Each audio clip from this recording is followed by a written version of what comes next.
Good evening and welcome to Maria's Taco Express Awesmic City Poetry and Music! Yay! We're back from Limbo. Last week was Bingo, and now we're here, I think, for the next 4 weeks.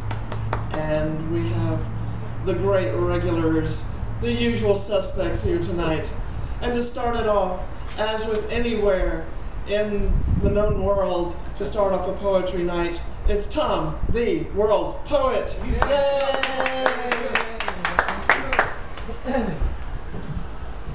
I'd like to thank my mother and father for sleeping together and in a good contraception, and I'd like to thank my sisters and my brother for well, I'm not sure, but here we go. This starts here now.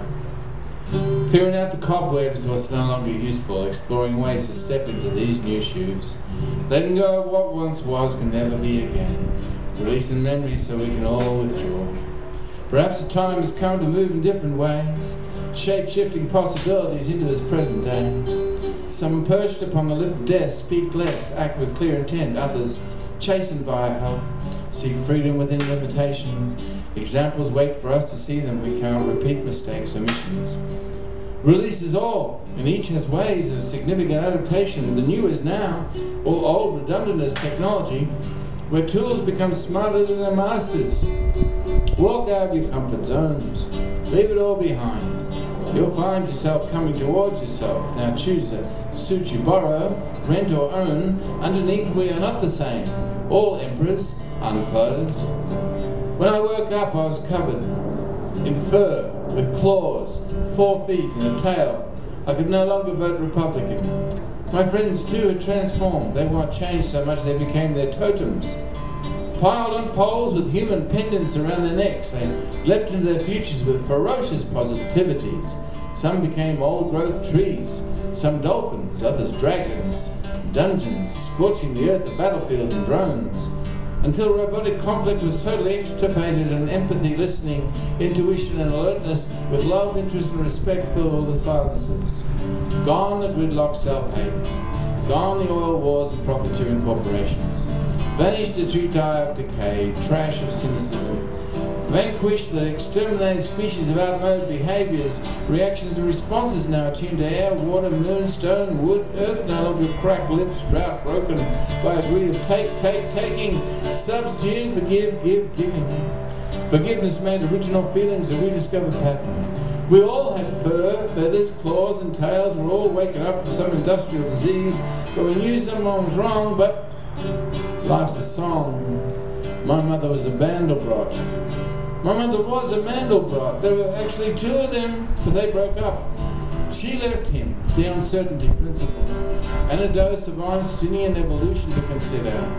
Our mathematics is not an innate descriptor, but simple division is community property. And Solomon's division of babies means more than Abraham's sacrifice of Isaac. Mixing metaphors is a human condition. Mixed messages ring your body languages. Aristotle had a cup of tea, leology. Socrates had hemlock. Plato had a good idea that forms fit us. Perfection has no poets. Hypothetical angels do fit on the head of a pin, and trees do fall in forests without anyone hearing them. Descartes is still thinking to bring himself back. Reincarnation has no deus ex machina. Myths still make magic, and no one predicted financial hurricanes. Clouds and non-linear logic still rule. There's no end, only endless beginnings, and we're not first causes, just second hands. 2 minutes to midnight. Can you hear that ticking? I do. I hear it every night. I hear it every night. I hear it every night. My left leg is turned socialist. More British than Norwegian. It limps with an Icelandic accent. Demands universal health care and has hopped right out of Iraq. My right wing has turned conservative, wants to control, invade, bomb and bail out banks. I have to reassure them this is 2013, not 1929. My arms have entered a race. They say America's winning. They sell this concept to anyone listening. Weapons is peace. I remind them of George Orwell, Carl Jung, Gandhi. They will not listen. My ears are community radios. They resist commercialism. KDRP, KWP, they play none of the hits all of the time. My mouth spouts cliches and platitudes. I ask this weapon tongue to stop cutting, but it slices, dices arguments with ease and wants to secede from my body politics. And here is where it really gets interesting. My eyes see only people, not colours, factions, divisions. So when someone asks me to sign a petition, I sign with a name that's random.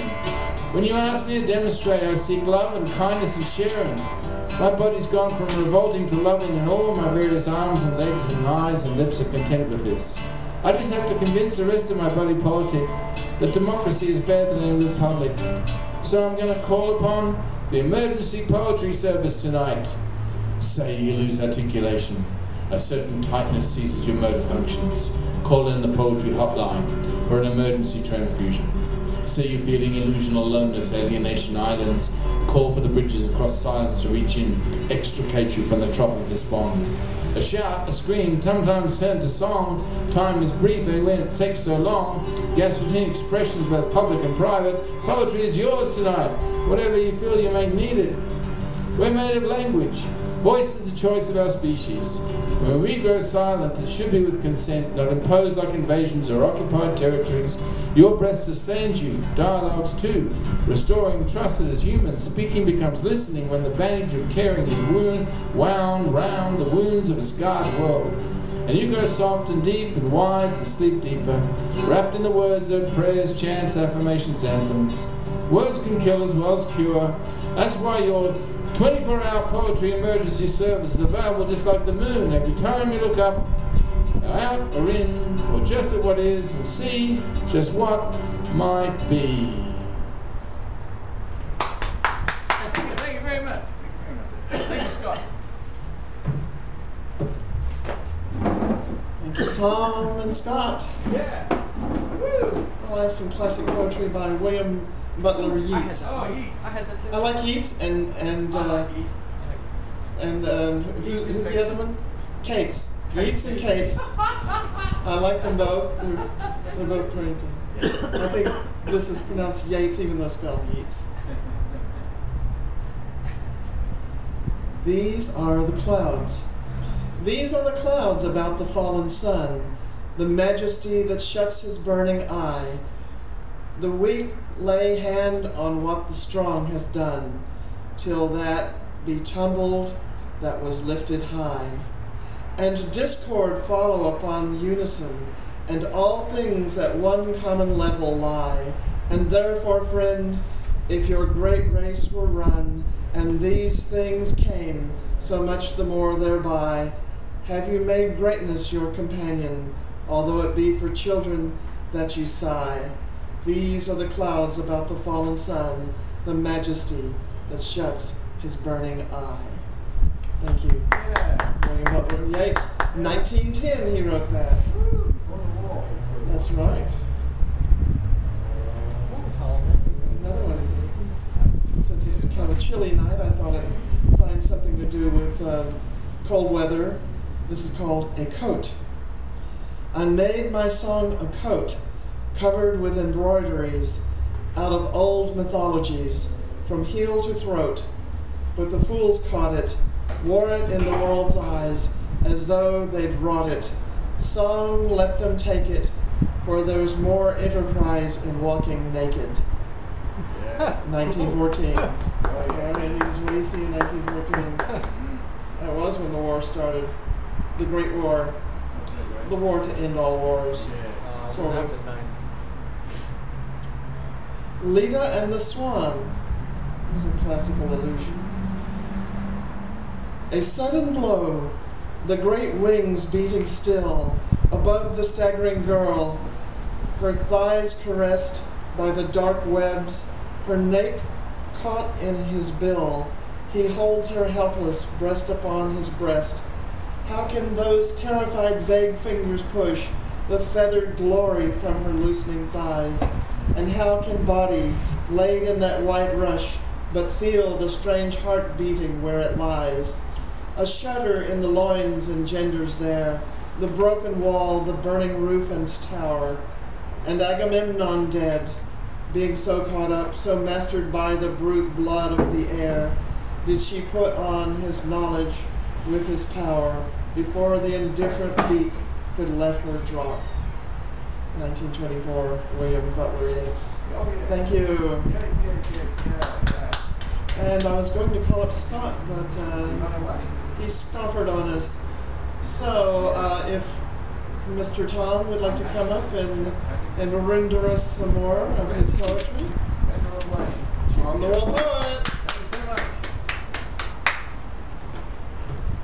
I want to share something no one's ever heard before, my rescue remedies.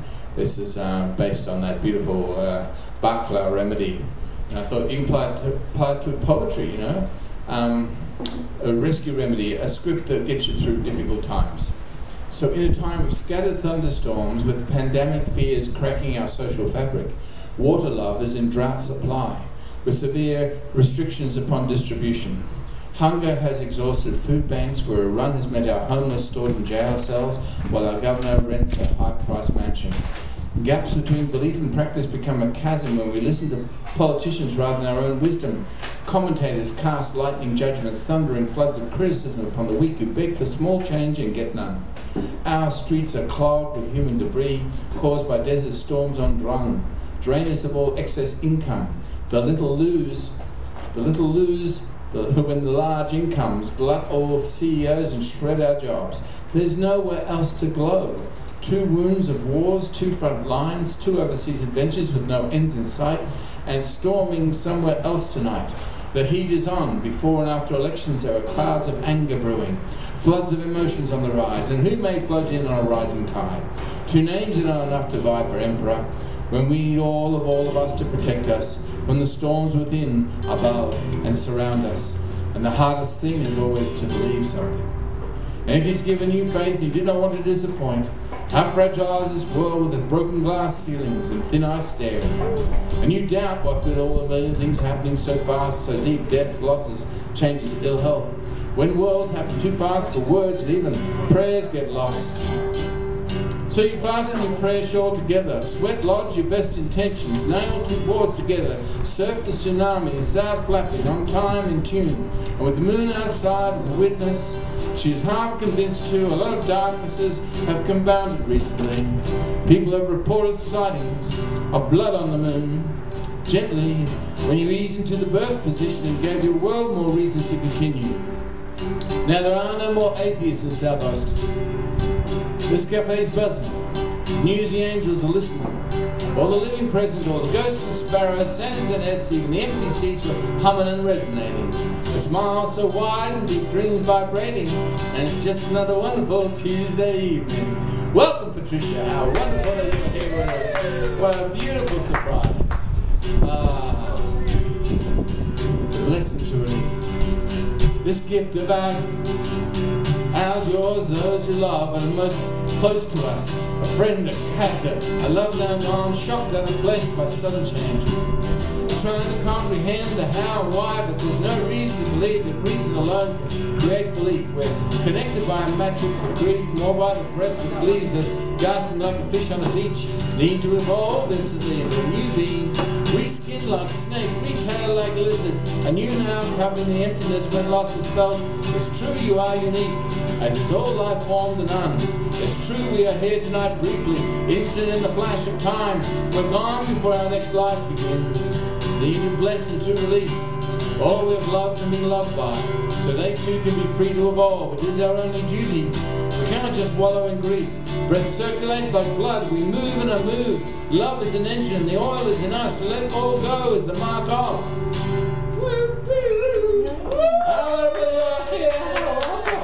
That is really, I must say, a genuine, truly, a surprise of great joy. And a treat. Yeah, treat. So whenever you want, but I'll just do the one before you come. So it's about how we shouldn't expect us to be, perfect. I think the real people. Oh. No, you're perfect, but I'm not. Alright, maybe. Okay, here we go. Broken, flawed, imperfect people. Mary was a single mother. Jesus out of wedlock. Socrates a pedophile. MLK adulterer. Get too close to heroes, see them sweat with human error. We are broken, flawed and vulnerable, not headlines from Hollywood. every one of us making mistakes, repeating is our mantra. Look closely at your presidents, your pop stars, popes and politicians. Up close they are so smaller than on television. Up close are merely human beings, sweat stains, body fluids, peculiar mannerisms. Forgive them if you will, but do they really represent us? Are we that flawed as to need others to be less than us? Are all heroes and heroines just inflated legends? Stories told to electorates to score our demographics? Especially when we demur from leadership and withdraw into convenient silences. Silences. Silence.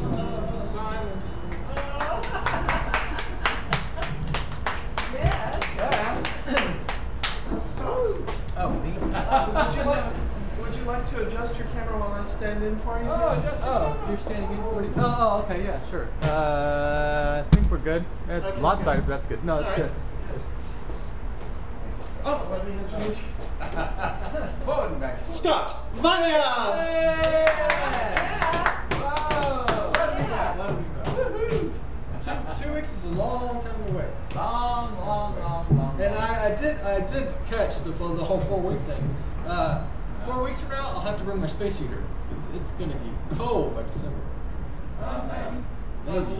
December 12th? Maybe. You said that last time. It always warms up before Christmas, it Okay, seems. let's hope so. Can you hear me on this one? Yeah. Should go lower. This is okay. Yeah, turn it. Yeah, there you go. There it is. We have a benefit coming up November 23rd for Happy Jack. So anybody sees this, Thanks for reminding me. Happy Jack's and Michelle, I think it's Michelle. Happy Jack and Michelle, and with I think 2 bands and some poets and gathering money to help defer the cost of the funeral of their son. And Thom is kind enough to ask me to come, so I'm getting excited to do it. So I've been practicing. So we'll see how it goes.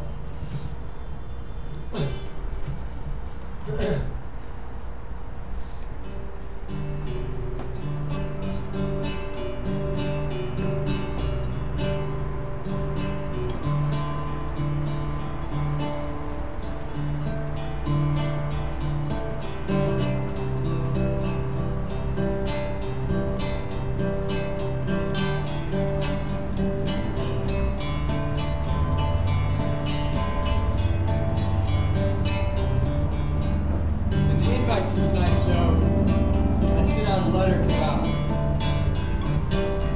20 of what the header of the message said, "Hi, my dearest and closest friends."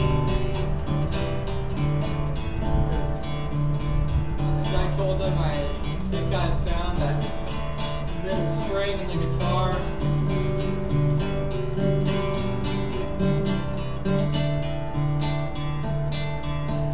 It only has 6. If you can find it, then you're in that place, that holy place where an audience is giving you their attention. What you want to do is respect it, and honor it, and cherish it.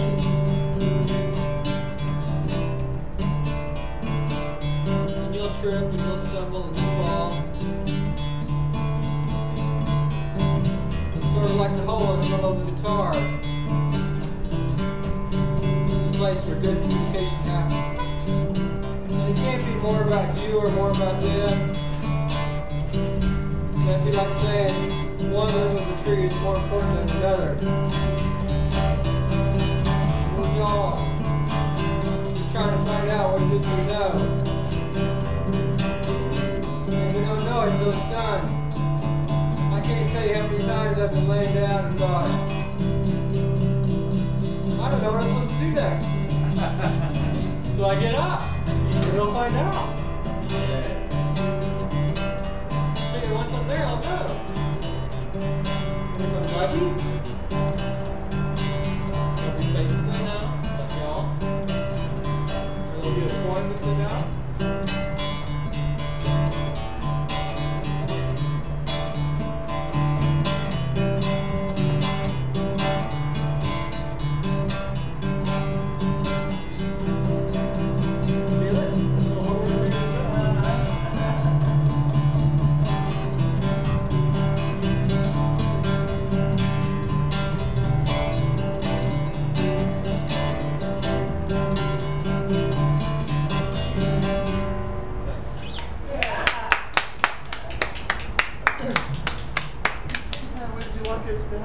set you up? Can I just read from here? Sure. Let's bring a microphone over So to you. small. Oh, do I need a microphone? Absolutely need one. Well, okay. You know, I'm from the theater and I can project. Oh. Yes, I know you can. Okay. That sounds good. Hey, my book is coming out shortly. Yay! It's only taken 6 years to write. I now have a website. It is pfiske, P-F-I-S-K-E, at pfiske.com. And it tells all about my book. Yeah, with some really glowing words from Sidney Brammer and Wells Teague. Yeah. Good. So, I have put a number of poems within the text. Oh yeah. I've just woven them into the memoir. Excellent. And I had originally thought I'd put them at the end or whatever, but no, It's your they're life. part of it. Yep. Yeah. So this one is not one of them that's in there, Oh good. but I just feel an urge to read it because it needs to be heard. It's called Taxing Popesicles. Encouraged by ignorance in some religions, popping out wee popesicles by papal decree, overpopulation is still a problem, easy to see. What happened to clamor of a few years ago regarding our planet's severe overpopulation, as Ehrlich called for zero growth in our nation? Global warming, now environmentalists focus. Gore's keyhole vision doesn't go to the source. Having too many people has sent us off course. Larger families get more bang for their bucks. Use more public services cause more pollution. Could taxing over 2 children be a fair solution? Godless China thought that they had it licked. Government made a 1-child per couple rule. Then the boys outnumbered the girls in school. Since girl fetuses weren't born but aborted, families once filled with boy children pride now have sad sons left searching for a bride. Our country can't make rules like the Chinese, but we can penalize those who greedily breed and reward those who are guarding their seed. We need leaders who will fearlessly cast votes, ignore dire warnings that come from the Pope, and have some integrity to give us some hope. Yeah. Think it'll ever happen? Ha. Oh, now the rest of these poems are in there. Shell, I'm going to have to leave early. I hate to Read them tell all. you. Read them all. Yeah, Go well, ahead. okay. Yeah. Right. It seems that I'm having a little trouble seeing, so I might. Your life will process. Well, I just think I'll just put on my glasses, my spectacles. That life.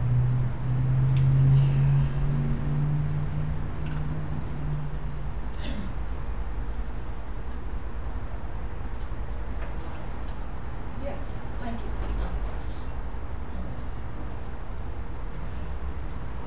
I'll skip the first one. Aw. Well, I'll come back to it maybe.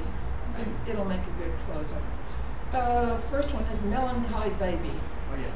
My inner child threw a tantrum the other day. Tired of yielding to strong woman facade, she stomped her feet, demanded recognition.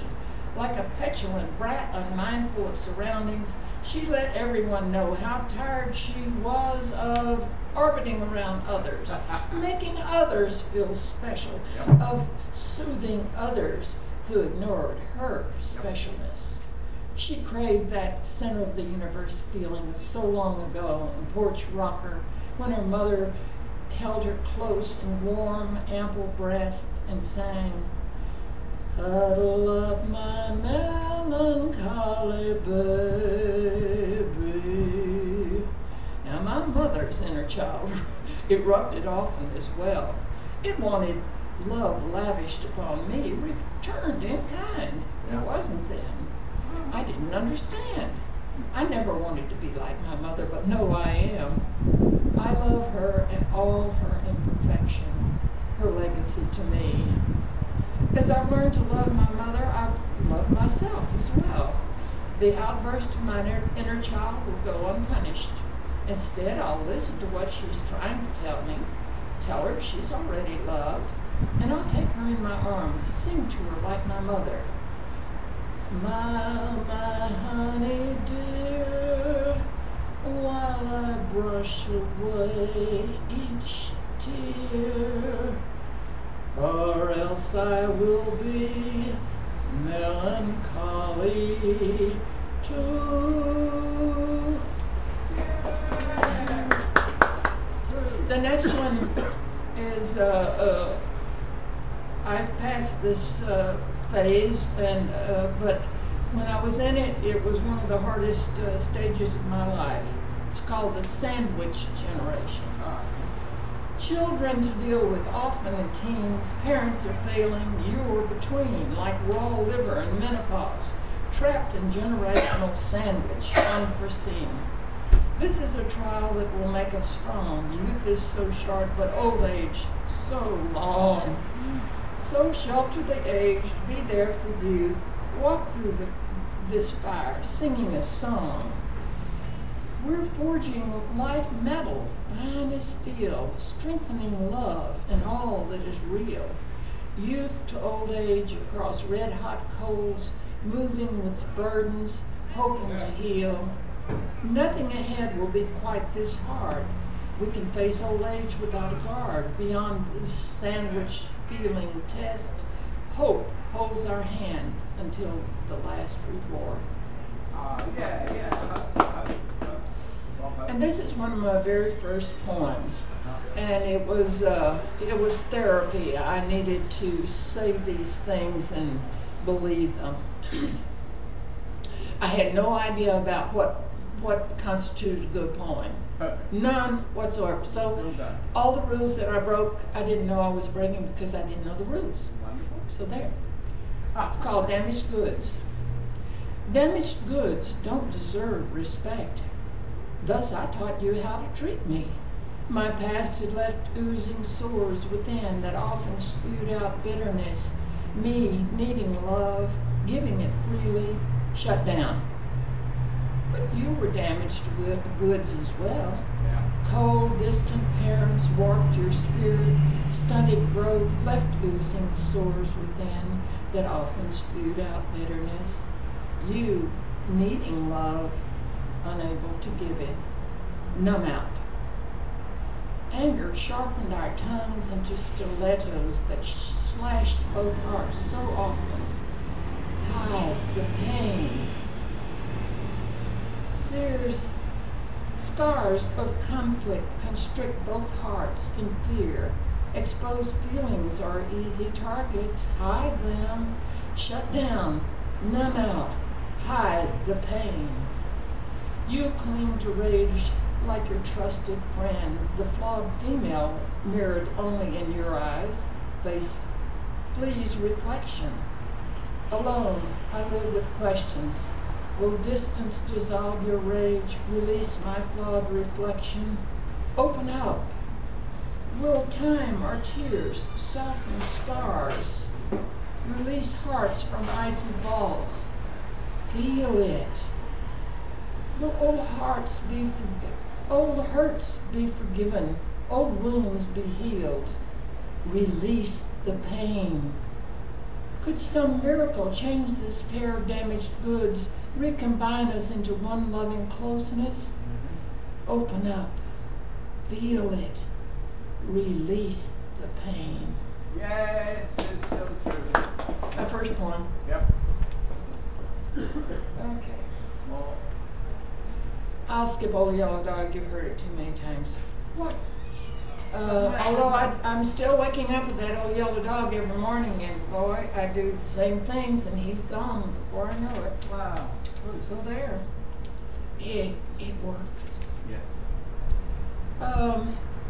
After separating from my husband, I moved to a rental place, and this poem came out.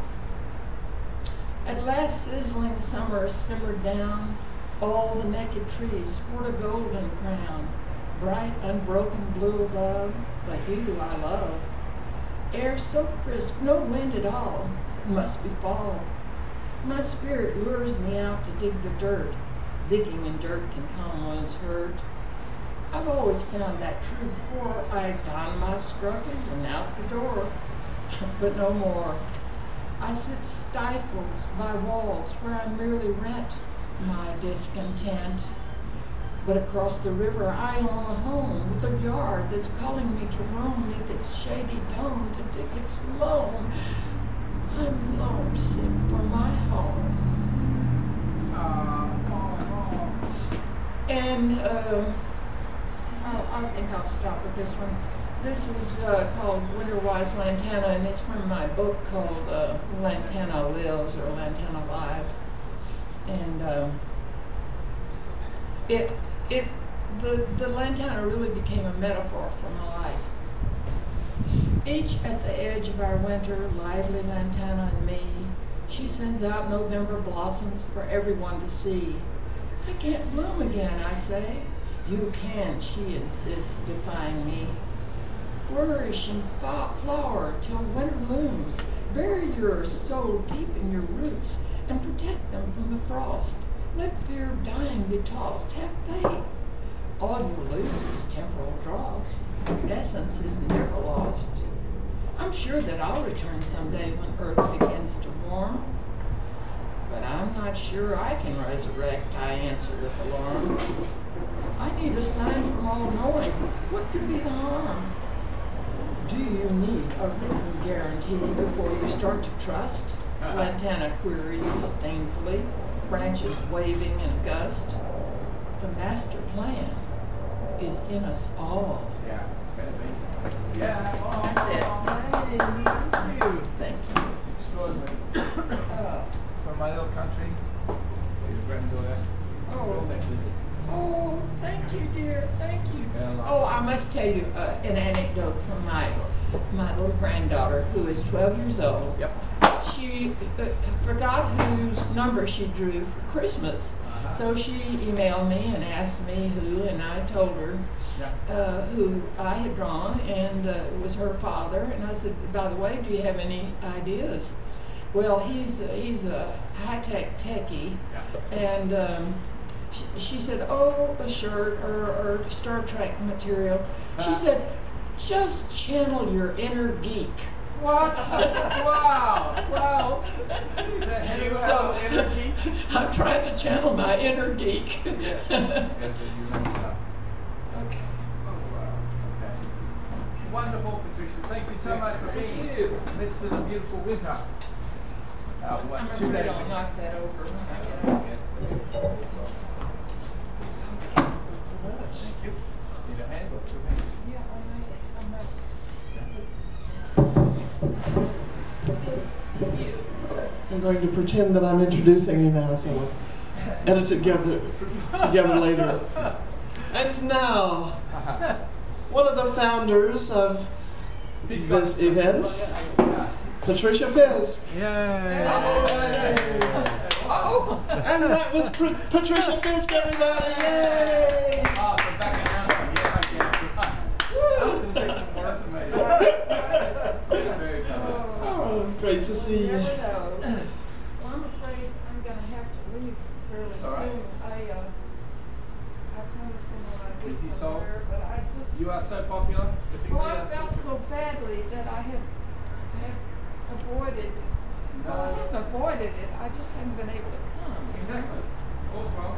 Okay. I'm going to spill that. Who's next?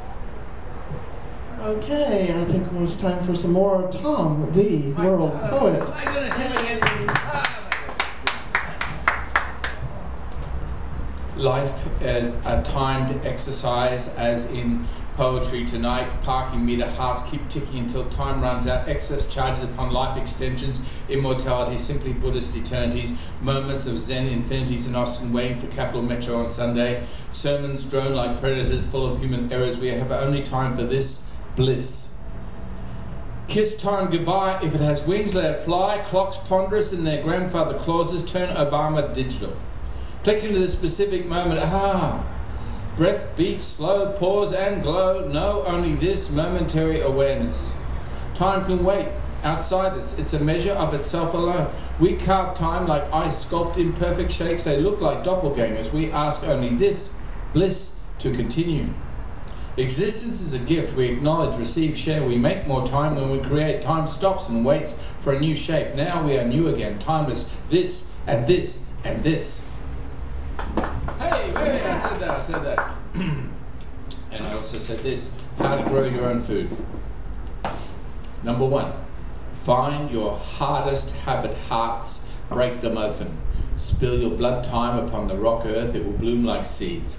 2, wait for water tears to fall, they will fertilize buds and shoots. 3, dig in your garden graveyard, all your ghosts will grow new shapes and forms. 4, remember it is green that saves, hardness hurts, gold sun burns. 5, you do not need chemicals, cave age returns, wood, fire, ash. 6, from what is, seed what ifs, little nutritious edibles. 7, constant attention and vigilance, predators, parasites, thieves.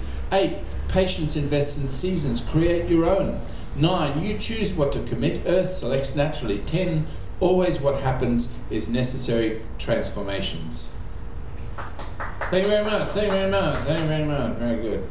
That was sweet of you. That was really Smattering. a little smattering of clapping there out there. That was hey Oscar, welcome. Oh, thank you. Thank you. I know, but that one doesn't work, does it? We really appreciate you very much. And Patricia's here with us. Isn't that fantastic? On the coldest night in the whole wide world, she comes. She's a trooper. It's so good. This is I could do which is to be master or the falling man. Which would you like? Which is to be master. Okay. CEO says he deserves a golden parachute so long as it is heavy and does not open. Millionaires all want to buy a politician. Swift boat billionaires sabotage people's choices. Lobbyists distort our political process. Right-wing radio screams hate speeches. Think tank commentators pontificate like poets. Talking heads abdicate to corporate media. Comedians dare not risk too much satire. Musicians know all flags are blind to colour. Soldiers ask why are they pawns to K4. Civilians are not asked nor numbered. Demographics demand a nominal manipulation of Hispanic-speaking immigration patterns. TV still empty through digital and widescreen, and I am in this beautiful dream of democracy. While peaceful protesters are tasered on the streets, jails bulge with non-violent offenders, another war on drugs and poverty, and we see the clash in APD versus libraries. One gets pay rise in a crime wave, the other shuts down 2 days a week. Read this and weep. Knowledge is not power, and the execution of common sense is delayed but not deferred. Capital is a punishment for withdrawal. Until we fix up home, this makes no sense at all. I said that. And for my little one to say hello to you. Oh yeah, the death of butterflies. You know how, John, the butterflies are dying all over the place, butterflies? And the monarchs are miserably having a difficult time. They get stopped at the border. Where's your passport? And monarch says, I ain't got no passport. I ain't got no visa. Get back. And they can't because they've got a one-way ticket. One-way ticket to monarch. Butterfly. It's called Death of Butterflies. Sing. You must sing. Even when this world is oil and water and it's burning, burning. Silence withdraws like bees. Cows wish to avoid hamburgers, slaughterhouses, so they open art galleries and sell wings. Small temples close when huge bail out oceans. Atlantis, Lemuria, you remember? You remember? Techno, South Sea, bubbles burst when you ask me if I like your work, and you really are asking is, do I like you? O delicate winged creature, world is a day to you, night is a falling star, a butterfly-stoned garden. Brutus buys swords and tanks to sell. You only have beauty as it wraps itself around you like some magical cloak. No, each source of light has point and purpose. Every holy moment is forever. All your songs are remembered. Air needs you to sustain her when even she is weary of exhaust and conditional air. Let your voice be winged again. Reclaim your powers. Sing. Thank you, thank you, thank you. Woohoo! How do you feel about it? Thank you, Thom. We have a yellow clad contingent here tonight. Yep, yellow. Both Thom and Peter. John. John, I'm sorry, John. John Barry. You didn't call me Herman. No. No, I wouldn't call you Herman, no. People who've known us 35 years call me. Yes, they do. Well, it's kind of chilly tonight, and I'm not going to complain because it was a long, hot summer. Yep. And if you remember how it is in a long, hot summer, I remember the film. you remember the film, yes, and the play. Paul Newman, wasn't he in the film? Yes, Thank yes. you very much. And Elizabeth Taylor as Maggie the cat. Yes. All true. Relief. Perspiration chills my clothes on a breezy summer's day, the only relief I get from the sun. Then a blessed shower falls, beating on my upturned face, and I twirl and dance in the rain. Many centuries we have come, but it has remained forever thus. A simple sprinkle from the skies can still refresh and renew the soul. Yay, yeah, that's nice. Thank you. And then when we finally hit fall, Yeah. it always, check your calendar every year, Yeah. but in Austin, it always seems to hit exactly on the first calendar day of fall. The weather drops, we may even have some rain, and that's the way it happened this year. Of course, I could be mistaken and I could remember it wrong, but that's the way I see it. Autumn sleeves. At fall on the dot, a Texas summer ends, with long sleeves and blue jeans worn where shorts and tees held sway. A subtle cool front nips the grateful air, and stretching shadows rule the day. The misty moon glides through the night in sheeting rainy folds of mauve, while cut by intermittent headlights spark, the velvet atmosphere and landscape merge into a singularity of dampening murky dark. So I vow to dress in autumn sleeves and jeans, defying likely regress to Indian summer heat. Late October or mid-November may bring that chill northern latitudes are wont to take for granted, but we sweltering central Texas never ever will. Yeah. Thank you. Yeah. Oh, we have some new blood here. I think I detect a founding father. Founding father. We'll let him get all situated here. And we'll bring up Scott. Young Scott. Young Scott, great Scott. Great Scott indeed, yes.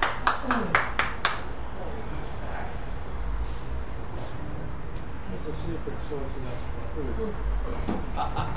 In there, you just go and buy it. It's great. What's this?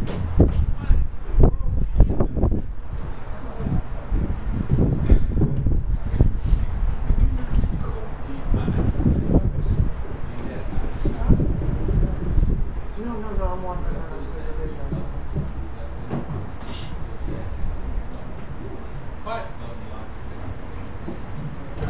Quite a few other people too. So keep them warm down here.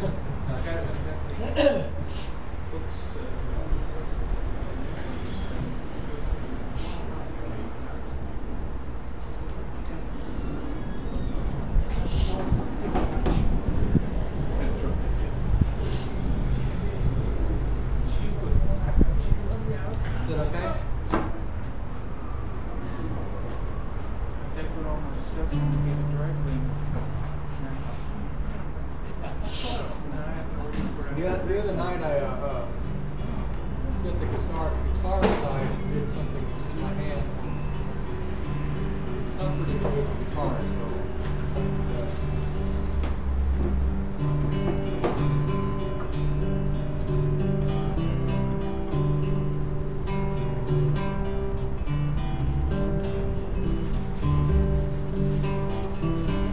Only way to warm up is to play, I guess. Like a kid on a winter's day. They think the inside's all hot and slimy, so they go out.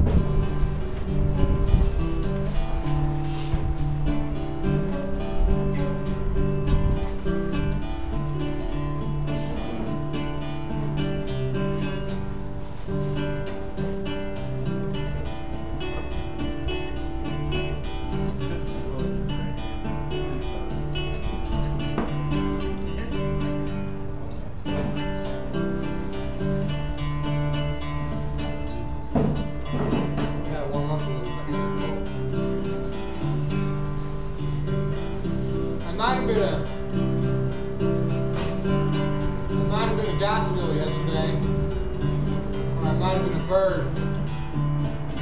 Yeah. And tomorrow I might be a snail or a rock.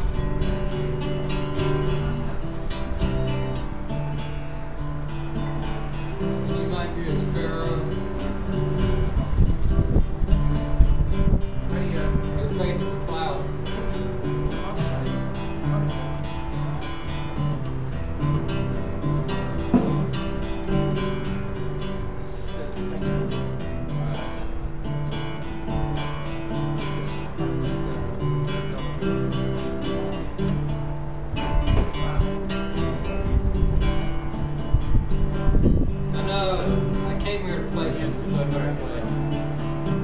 Play the song that I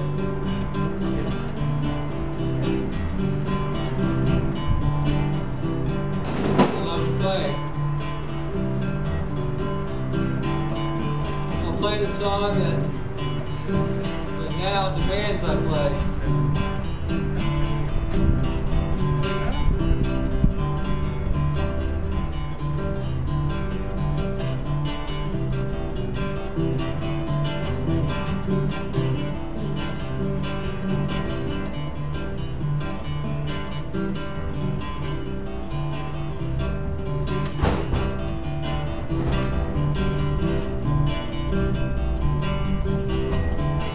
Get a big rise out of Mozart. He cracks me up because he's got such a great sense of humor. Not only could the man write something like Don Giovanni, but out of the same out of mind came the Magic Flute. But the thing that makes Mozart most spectacular is he saw human frailty and all the mistakes we make against one another, the anger and the rage we hold out.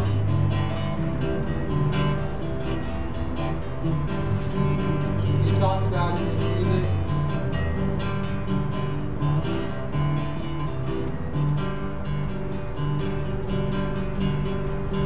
But he didn't stop there. I think it's that very same idea that every great poet that's ever been written, every great poem that's ever been written, has at its core growing out of it, which is that no matter how frail, how beautiful human beings are,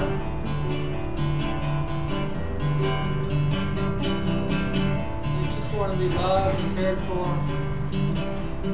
They just want compassion. They just want some shoulder to cry on. And they just want mom's or a grandfather's hand to pick them up, raise them, to know that no matter how bad things can get, they do get better.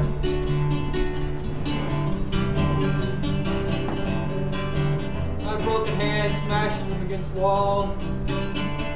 I've cut hands, putting them through glass. ended. In my heart,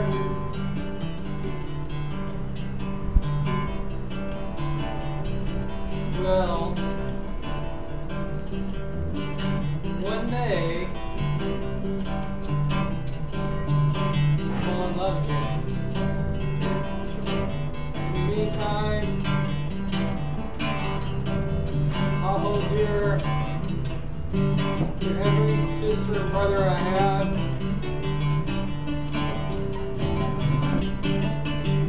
And sing the song of hope and spiritual prosperity.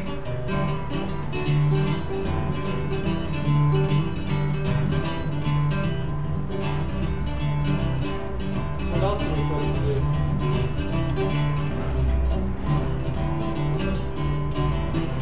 Not give other people their own turn. And in the room we've got Ben, John, Peter, still to read. If you're lucky, Patricia will grace her with some more her music. Thanks.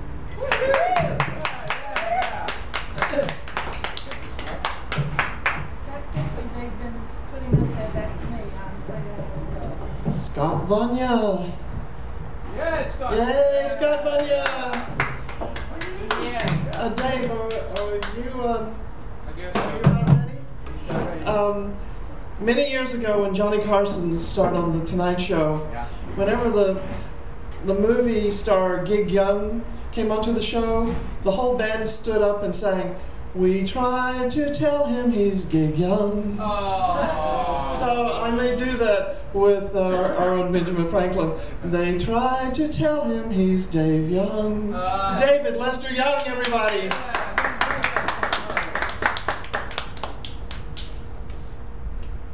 Yeah, I tell everybody I'm going to die young. It gets some people riled up. And after I pull it on them, they're about ready to clobber me.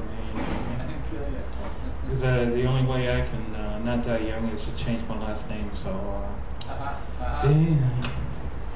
you know, I'm very much a free speech poet, and one of the things I love to do is to try to make people think. And so many times people try to put words into my mouth. And last night somebody got upset when I said broad-minded and narrow-minded. And I related broad-minded to liberal and narrow-minded to conservative. Well, you look into the dictionary, and broad-minded does say about liberal. And there's this thing that goes back and forth between conservative and liberal. And actually, most people in the United States are very liberal compared to some other countries. It's all relative to what you're thinking of, you know. But a lot of people get upset with the liberal media, as they call it. But it's the liberal arts that teaches our colleges to be diverse in our opinions. So, anyway, I wrote this kind of today. It's called The Sword of Truth. It is a sword like no other. It slices with its double-edged word power. With paper-cut swath of words digging deep in penetration point cuts to bear those residual core skeletal facts. Upon lines of pure language composition, words work inside minds of contemplation. To sear out those demigod Goliath leaders who seek to create dominions of domination that create caste of subservient servants. To some it is this divine sword of liberty, to others the free speech blade of freedom. It has its constitutional strength makeup, where democracy's foundation exists in it, within we the people, patriot proud pride. Free speech serrations inside reporter reasoning is never treason, but required oversight protection that keeps America from being destroyed within security, which deconstructs core elements of civilian governance by delegating authority to select groups of elite overlords. That the United States is not a conglomerate empire run by 1% ruling class reigning with aristocrat autocracy. That America shed its royal charters of corporate shackles in 1776 when corporations were given superior human rights that enslaved a nation within working caste of class inequality. Arise, Knights of the Constitution, in patriotic presence, bear witness in an American past, present, future of character shouting vocal defenses that writes aloud individual declaration of independence as champions, and we the people stand supporting our Bill of Rights of civil liberty. Upon the sword of truth that bears a deed within America's Constitution, that our sword of truth is this 100% we the people united equation that does not give conglomerate superhuman rights to oppose us. Thank you.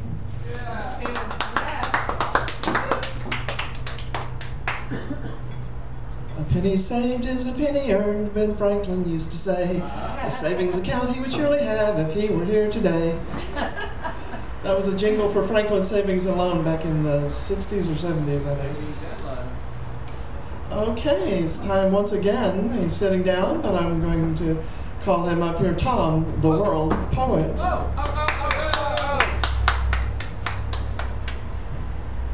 We've known Alex maybe 20 years, and Alex works in a hospice. She's an artist there, and she made this great big red heart.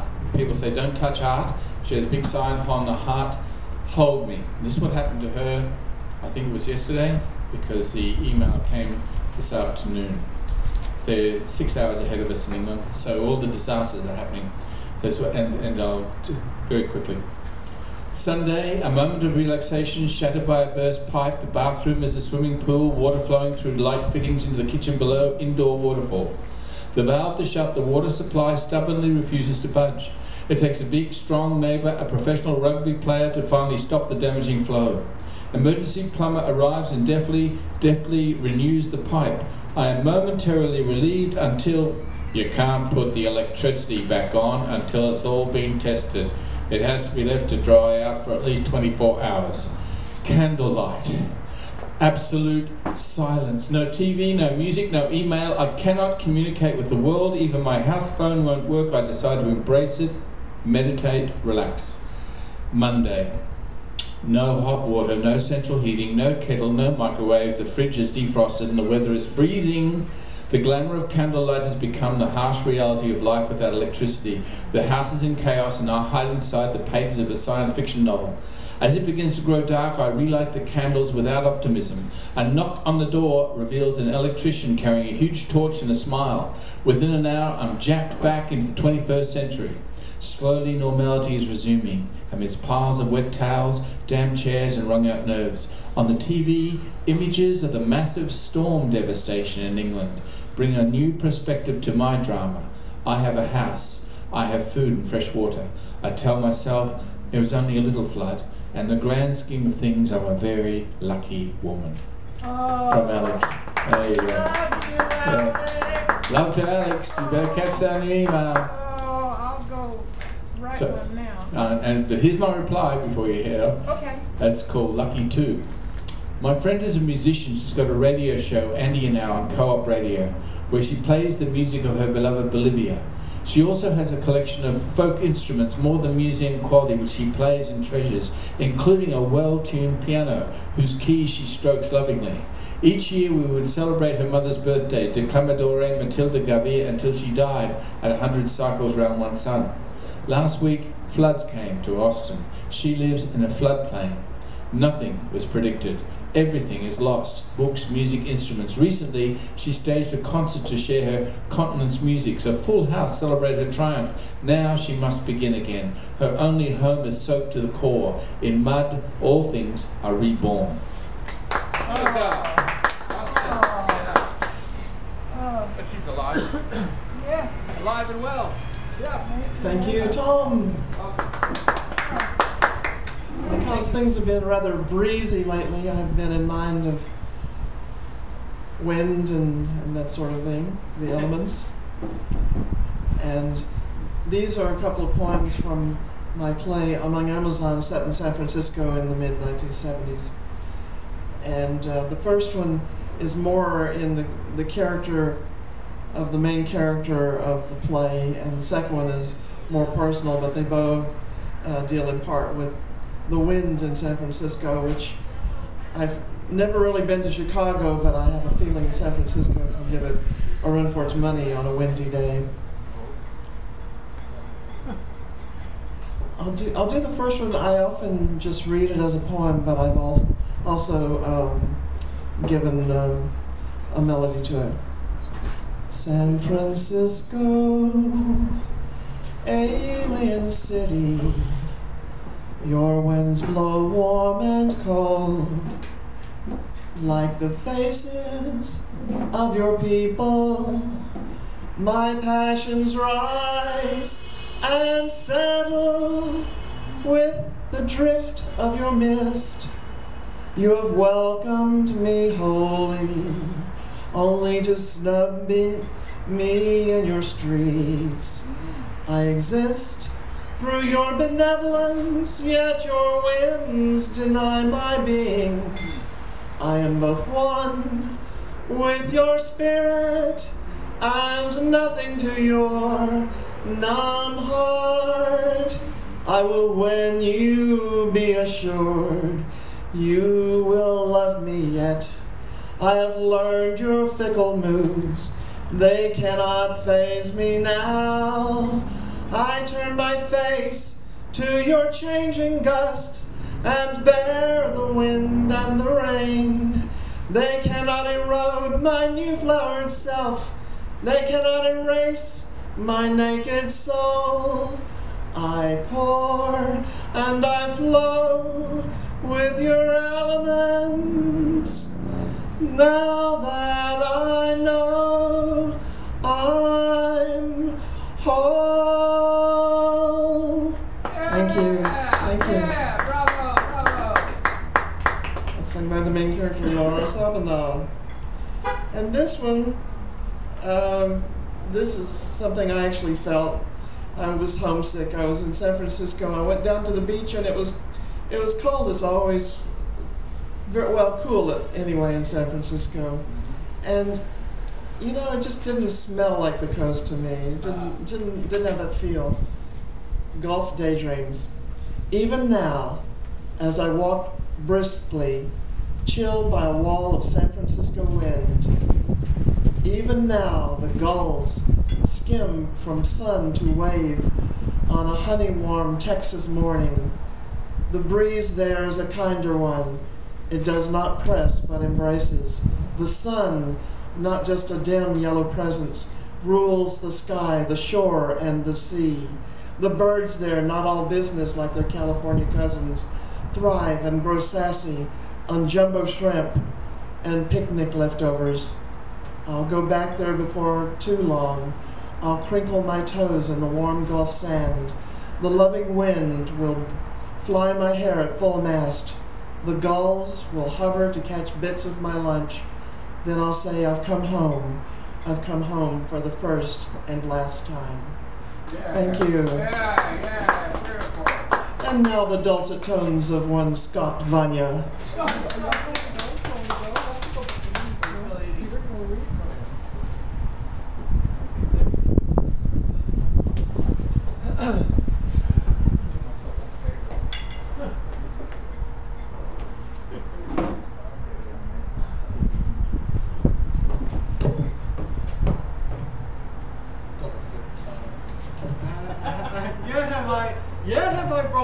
song. However, there have been many a time when I've hummed or whispered something. So, can you grab that? Thank you, Louise. Greenwich? Mine. I'm sorry? Mine? The record. Oh, you're a camera. Okay, sure. Dan! Cool! I invited a room full of people, and none of the people I invited came, and all these other people came! Incredible! This is fantastic! Hey man, how's it going, Derek? Just center you? So Just what? center you in it? Yeah, that'd be good. For now. You got it. Man, I'm so, I know.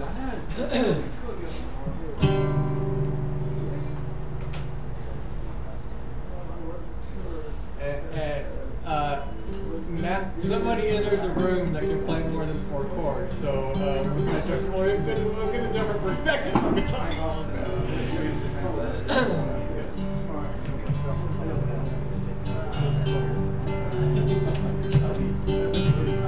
That's true. I'll take what I want. That's good.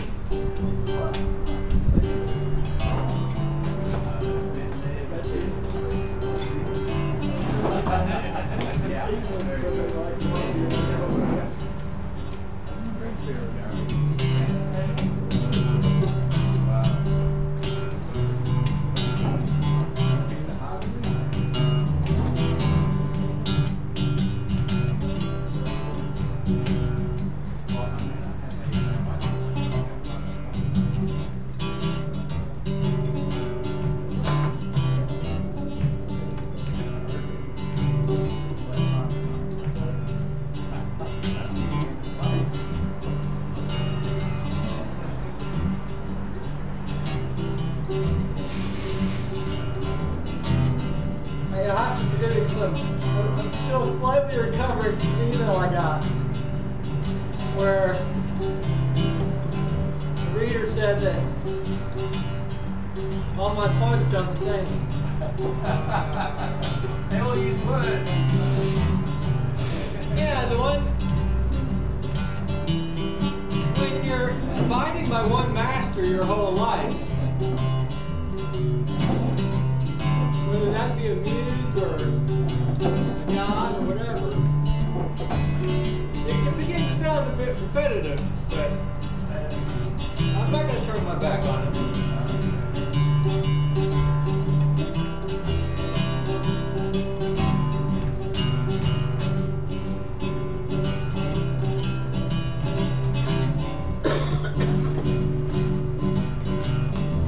My mom had an old Unitarian church I went to, the only real church experience I ever had, besides the occasional Episcopalian venture. She picked up, later had fixed, a wooden pump organ.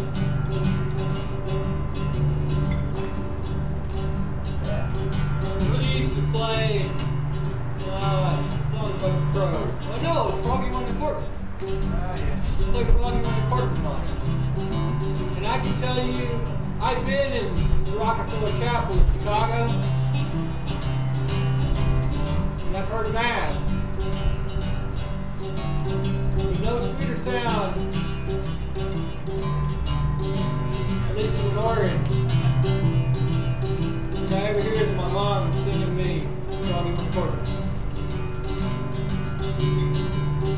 Might be thinking about her because in the last few days I've been thinking about my grandfather, her dad. And we've celebrated over the last year or so some very specific people dying. Chad's mom and William. We had one whole night where we discussed nothing but grandmothers.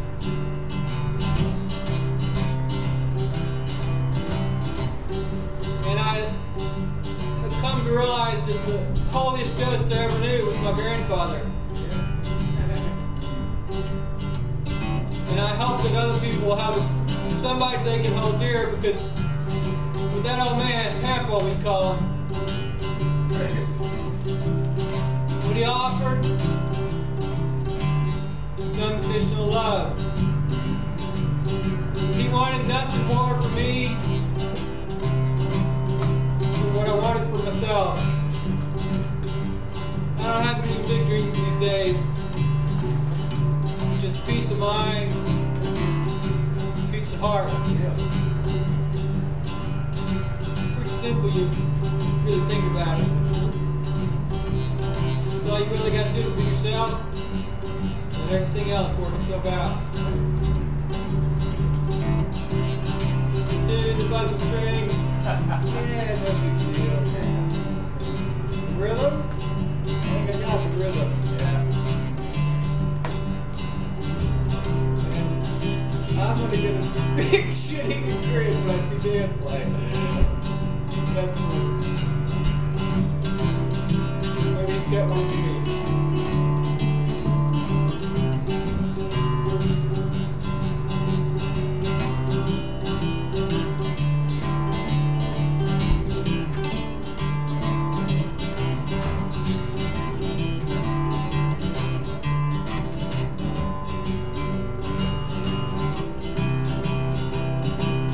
Much of a praying man, at least any sort of God or higher power.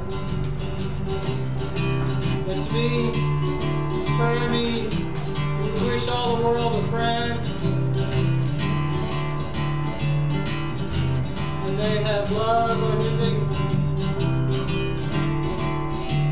and the courage and strength to see it to the end.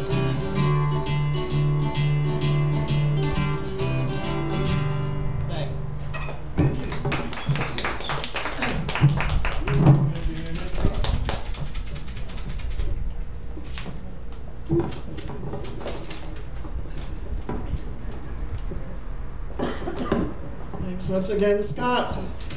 Well, we started off as a small cohort here tonight, and we've grown, and we have more to come, and some people are digesting their food, so we'll get to them later. But I want to acknowledge everyone. Thom, Scott, Pat Fisk, who was here earlier, John, David, Peter, Dan, and Ajari. Everybody, thanks for being here on the first chilly night, or first chilly night at least that we've had here at Maria's Taco Express, Awesmic City Poetry and Music. These are not fair weather poets and musicians. I thank you. Yay. Dan, would you be ready to favor us? You pronounce your last name Chopper? Chopper. Dan Chopper!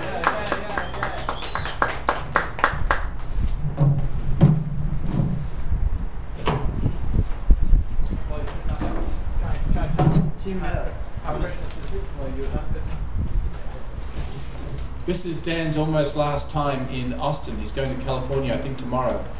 And you're recording tomorrow morning. Oh, you will? I didn't know that. Is he going tonight? He's going tonight. This is really precious. Leaving in a couple hours. So That's amazing. Thank you for spending time with us. It's really, really time for your songs. I had to catch you on that. You did. Really good. Original singer-songwriter. Yeah. Only one who stood up for Bradley Manning when everyone else was sort of like withdrawing from their auras. And recognizing that unless you address things in your art, they'll be unaddressed anywhere else. Dan Chopper. Thank you.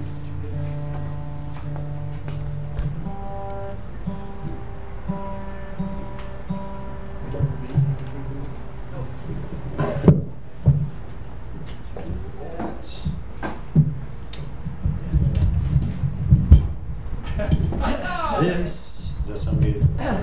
Hey guys. Cool. It's happy to be here. Thanks for getting me on. Wow, thanks for coming. And we helped organize the Million Musicians March for Peace for the last some years. I don't know if it's going to happen this year, but you know, it's peace marches. What did they do? I don't know. It's I think that we need to change people's hearts, so that's going to bring everything we want. Okay.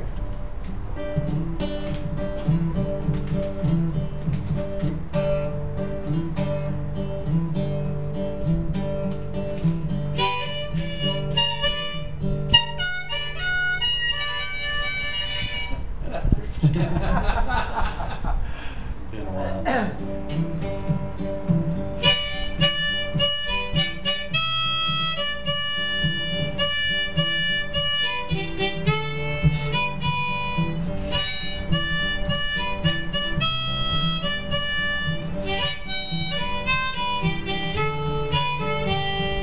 Hill by hill we keep traveling on. All day long we are holding on. Beat by beat we keep hanging on. And all my life I keep holding on. All my life, and I hope that it's long. I've been given what I've asked for, and I'm still not done. One thing still remains under the setting sun. So heel by heel I keep traveling on. Heel by heel we keep traveling on. All day long we are holding on. Beat by beat we keep living strong. And all my life I keep holding on.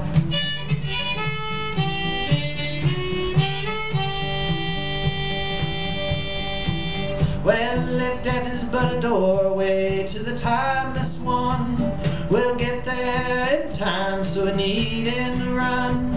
Our days are one of trial and tribulation, so why not work before your wild vacation?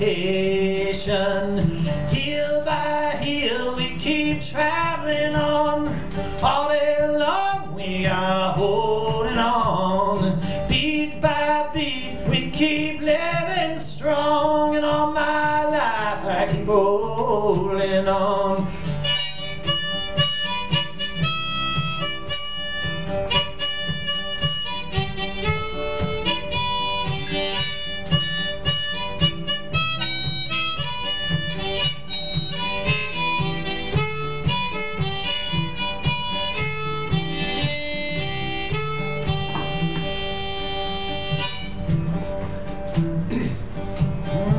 Some people live for riches, so will they ever learn?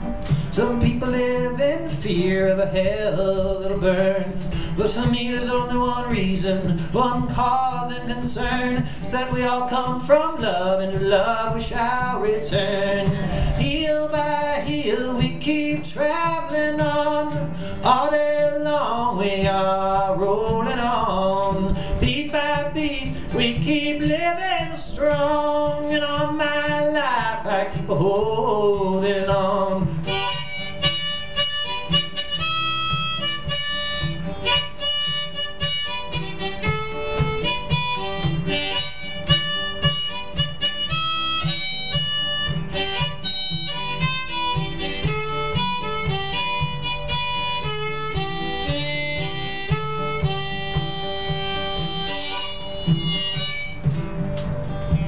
So if you lost a night, a leg or your life, no one sees your spark or shares your strife, be the first to take the steps to making it right.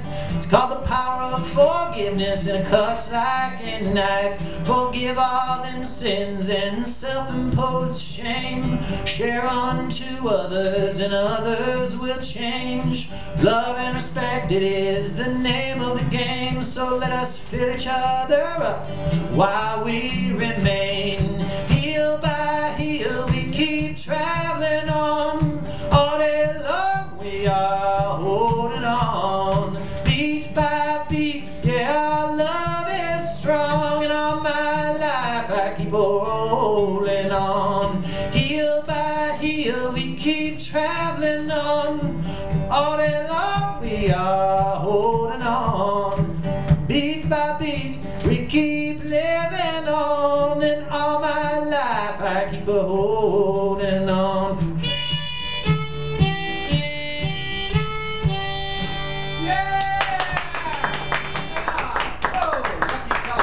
Thanks, y'all.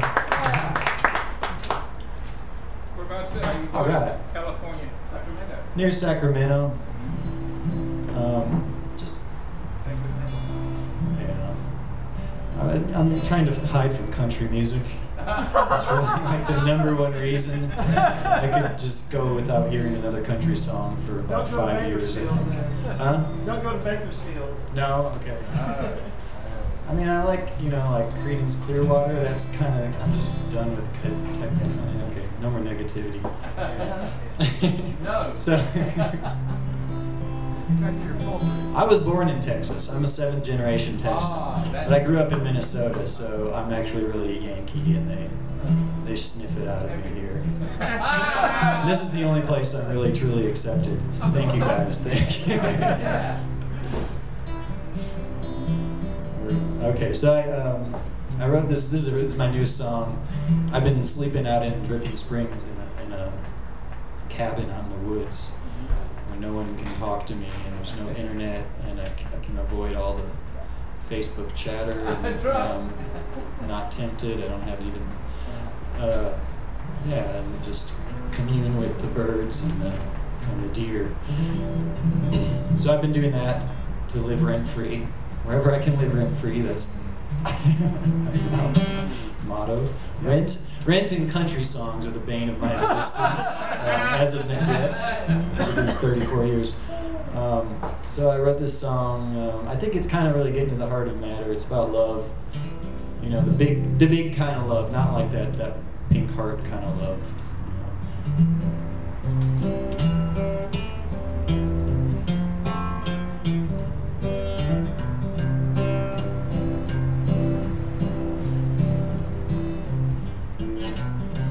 Oftentimes I get to wondering, what is it that makes the world spin? What holds the planets up in place? Why are they spinning up in space? What makes the clouds come down in showers? Makes the passage through the hours, and all we do and all we say, and what brought us here today, it's love, love, love. Yeah, you never find it low to be with love. Oh, you never find it low to be with love.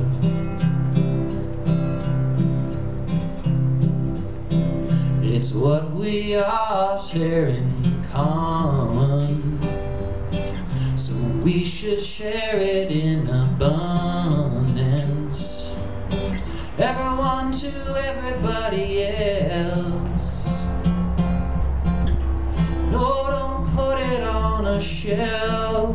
Share it, love. First you should give it to yourself. Then you can give it to someone else. Only then can you be sure that your intentions are quite pure. Then it's love, pure love, love. Yeah, you never find it low to be with love. Oh, you never find it low to be with love.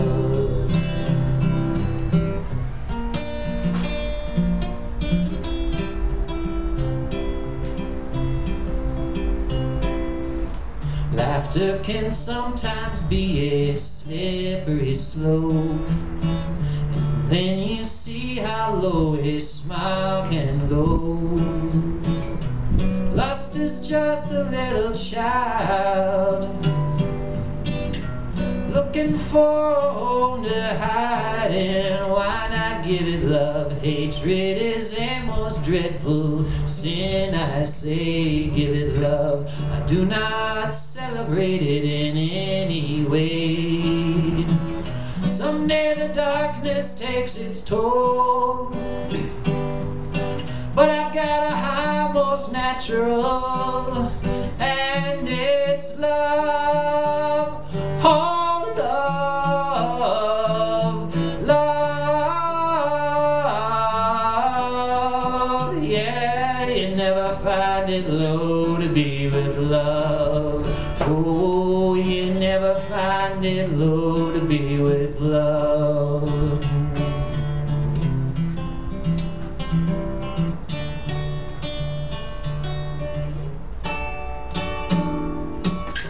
So I'll keep singing of this love till it becomes a mighty flood, till we get back to where we began.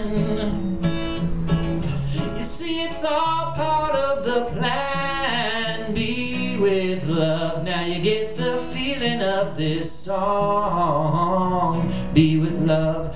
Do not hold it in, no, pass it on.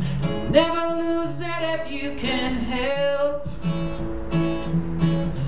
Act upon it, lose yourself in love. Love, love, love, oh love, love, yeah, you never find it low to be with love. Oh, you never find it low to be with love. Oh, love, love,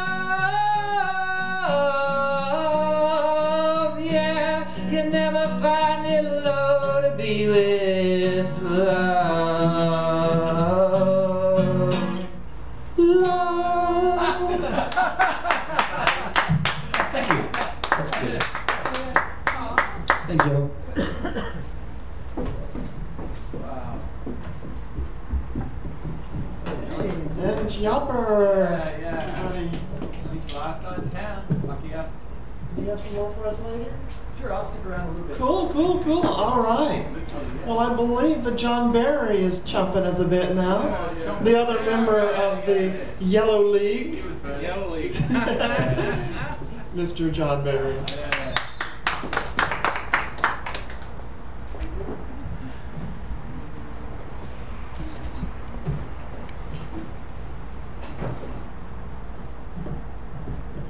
If I may, a set should have a beginning, a middle, and an end, and I'll make the middle a song. To my present muse, I will not say my muse possesses you. If it were so, you'd maybe think it insult. As much as merely vessel for my lust, you are not either, but my friend and colleague in the arts. You are a source of inspiration to me, continuing in ways I don't yet know. If I were to write a poem as your cavalier, I'd name you Amanda, worthy to be loved. I ask you to believe I am so too, willing to take pains to give pleasures, to give you vows as good to both of us, and able to be true for decades yet. Intended originally to be a sonnet, but lost its final couplet.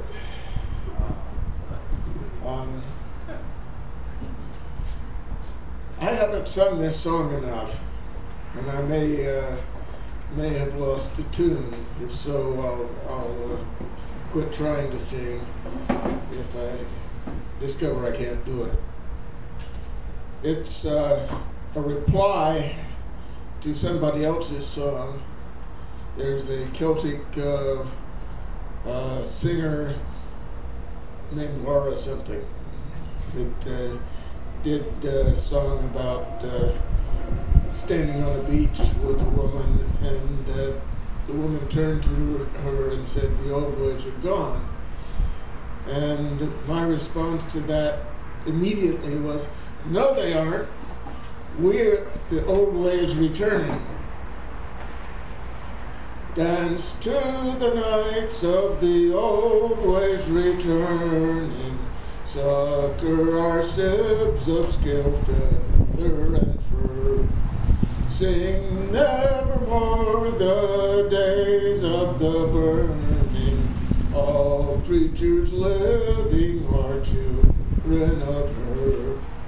Toady no leader who's willingly blind, healing the world once, sending our greed. Live by the knowing that's deeper than mine. The gift of our mother is all that we need. She patterns the stars and moon in the night. Her whispers tell secrets of ages before. All that was dark we see by her light. Shine to the world and sing out her lore. Dance to the might of the old ways returning. Succor our ships of skill, feather, and fur. Sing nevermore the days of the burning. All creatures living are children of her. We are but grist for the calendar's mill. What her night whispered, her day will proclaim. Set her a boundary, she breaks them at will. Revealer of mystery shall be her new name. Trees burning, airs choking, lands wasting, dead lakes. Reach out your hand and find your gallants. The world needs her magic to mend our mistakes. Waken the goddess with song and with dance. Dance to the might of the goddess returning. Succor our ships of scale, feather, and fur. Sing nevermore the days of the burning. All creatures living are children of her. Thank you. I am shivering here. Yes. But I'm still going to do something that is unusual to me. This poem is titled What I Know About Love, and it's an unromantic love poem. Best kind. Love is not about me, it is about you. You are unique and valuable more than you know. It is true, you are beautiful and desirable, but that is about me, not about love. Bravely, I tell you I loved you before we met. Fearlessly, I say I am glad and grateful to love you. If you come to me, I will try to live up to you. Failure here is more painful than losing a lottery, but the winning is greater and the odds are better. If you cannot love me, I cannot be sorry to love you. We have each married 2 or 3 other people, but these are not barriers when death is not. We need not hurry, nothing good ends.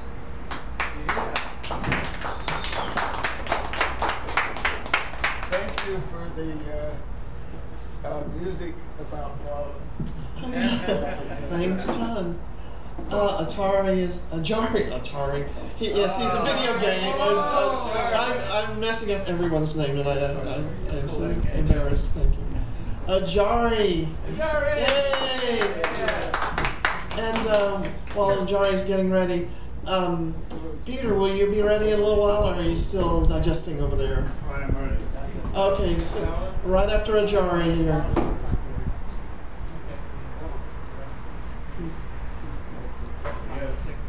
Okay. Ajari.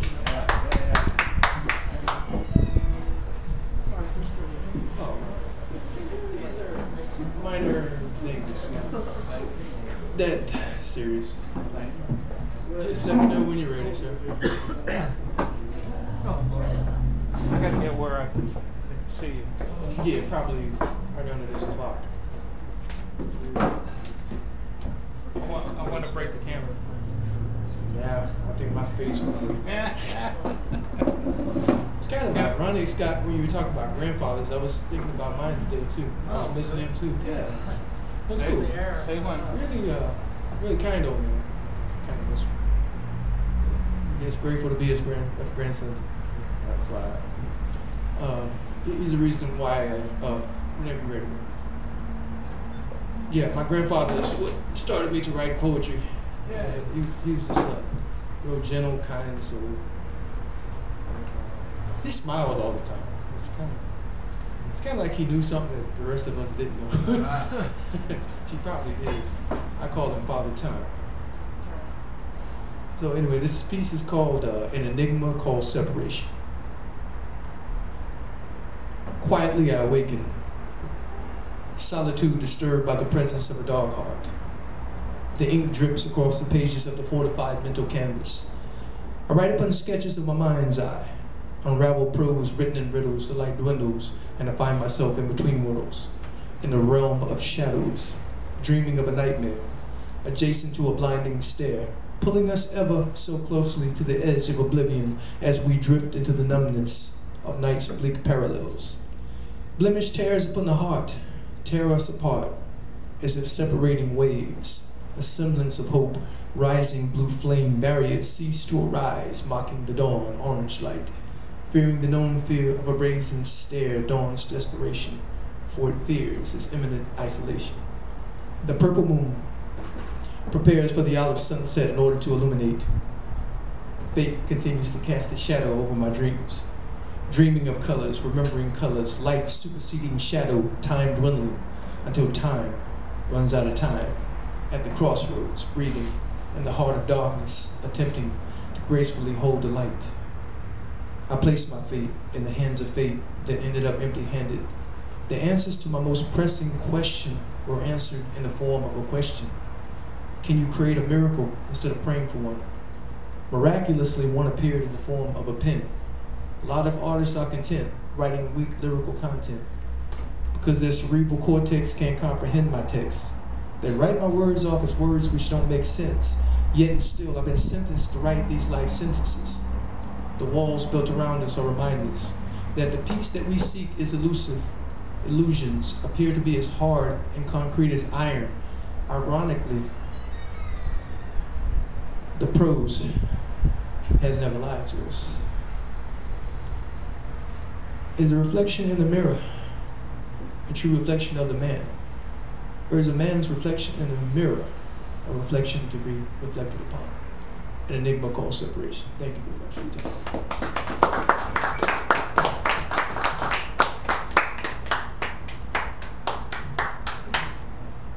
Ajari, not Atari. I remember playing, what was it, Tank Command on Atari. Invisible Tank was my favorite one. I like Space Invaders. Space Invaders, yes, that was a classic too. Well, now, next we have Peter. I've been calling Thom Sir Thom, so we'll call him Saint Peter. Well, Saint Peter. Yay!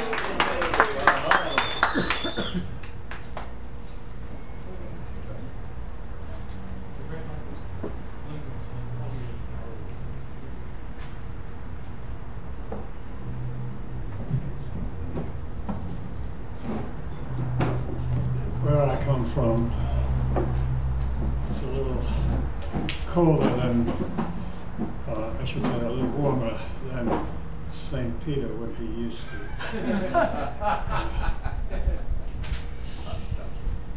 But if I can stand up to the end of it and say it, can I sit down there? I'll have to be leaving tonight. Light scoops, youth and grit. Be what you are, don't fret what you're not. You've got to go in with just what you've got. You'll strive and you'll sweat till you learn it. And then go back in and learn it again. And again. Only by inches can you move the yoke. Oh, surely your life is just some heartless joke. The best you can feel is exhausted and broke. Why is comfort reserved for only rich folk? But wider and deeper, by each shallow scoop, it begins to take shape and come clearer. Something magic is built that will heal doubt and guilt and overcome grey, dreadful fear. Now you rise to the task. No more questions to ask. Good feelings inside and a bounce to your stride. There's another new friend around every bend. And you know that you ride at the status of guide. Strong now as steel, speak the truth that you feel, for you move in the light that is solid and real. Glide the home stretch, sweep, swoop the smooth slope. Your mind is at peace, all your doubts turn to hope. Oh, it shook up your bones and rattled your brains, but your losses weigh up to way less than your gains. When instinct and logic can balance the scales, take a long breath, let go. You are safe on the rails.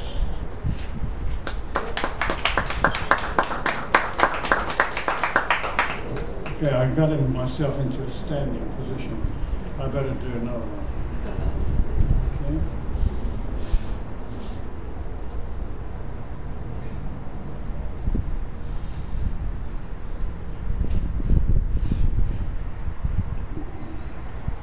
This one was by Shakespeare. I let him have the other one about to be or not to be, and didn't argue anymore. But I hung on to this one. It's called For You. I'd gladly suffer an imperceptible level of pain for you. I'll set my mind to it and grow myself a new brain for you. Say the word, and I'll throw myself under a train for you. As long as the train is stationary. Speeding trains are just too scary.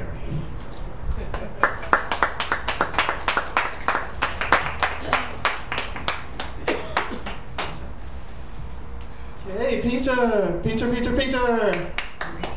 Hey. And now, once again, Sir Thomas Woodruff.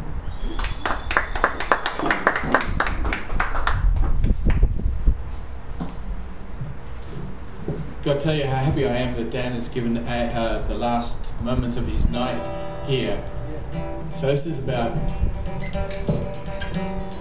William Blake had songs of experience. He had songs of innocence. We are living in a song of experience. We've seen the songs of innocence. All our childhood, adolescence, recycled relationships. Now we're in a time where we're going to wake up. Wake up. All the epiphanies strike like lightning every day and every night. We can't sleep through this because we know we slept through this before. All those peace marches and there's still a war. Oh, what's going on, we ask. With our art, we petition the stars. They say we are star children. They say we came down from the planets. They say when we look up at night we see a mirror reflection in our own eyes as well. We ask the same questions. There are no answers, they say. We still make art petitioning today. Can't wait for tomorrow, can't lean on yesterday. Only this holy Tuesday night at Maria's Taco Express to communicate and say, how glad I am to be on the same street, says Dan, because I trust the words of his songs. How glad I am to stand with him for the things that are right, not wrong. Because everyone knows we can't live in a state of war and fear. But everybody knows they're always trying to stir a conflict near. And what do? We put our energies into the harmonies that will come through. And if we have to do it one by one, that's fine, that's fine. Eventually the sun will come. Eventually the chill will be gone. Eventually the moon will sing our very own lonely songs. He goes to California, he goes to Washington, he petitions the power, he says, listen to my song. He stands for Bradley Manning, he stands for human beings, And all the other people say he's only singing his dreams. Now I know and you know that they've processed the music, they've turned it into karaoke, they've turned it into country, so all you have is a collection of cliches. We're not talking cliche. Your life is on the line every night. Your poem is on the sky tonight. It's written in the stars tonight. We're very glad that Dan is with us tonight. Shine on, young one. Take California beyond Sacramento into the future.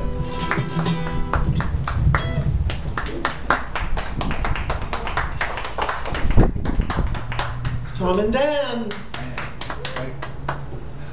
Okay.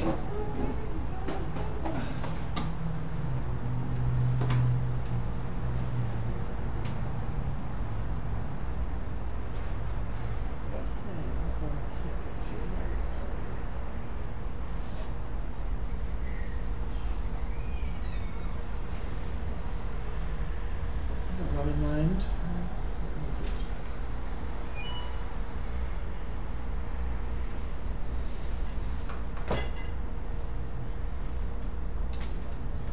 Oh, I know.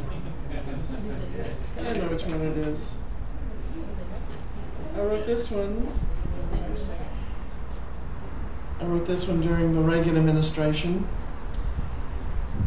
I was working at the Stephen F. Austin building downtown for what was then called Department of Water Resources, or was it Texas Commission on Environmental Quality, somewhere in between there. And there were younger people who seemed to be Reagan adherents, and I thought, well, what happened to the generation of the 60s when everyone was so committed, and now it looked like greed was taking over.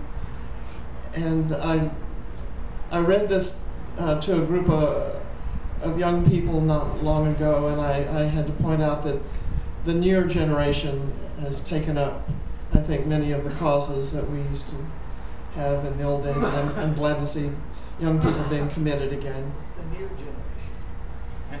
That's right. Yeah, you're one of those. What's that? What is that? What is that? The newer generation? Oh, newer. Okay. What'd I say? I think you said near. It was near to us. But a little far. Yes, I must enunciate. This is called the Now and Then Generation March. There was a time, my friends, when we knew what was what. We knew what was right and we knew what was not. There was a time, my friends, when we said what we dared. There was a time, my friends, we cared. Those were the times, dear friends, when we all hated war. We were sickened to death and we wanted no more. Those were the times, dear friends, our commitments would last. Those were the times, dear friends, long past. Now and then, now and again, I remember how we tried. Then was then, our now has been. Old ideals have long since died. It's modern times, old friends, and we're all squeaky clean as we punch up our dreams on a cathode ray screen. It's modern times, old friends, who've multiplied what you've got. It's modern times, old friends, who've not. Now and then, remember when a generation made its mark to set to rights and fight the fights till the age returned to dark. The new age returned to dark. Thank you. Once again, Scott Van Ja. Whoops. The near Scott Van Ja. The newer Scott Van Ja. The taller. Praising the sun.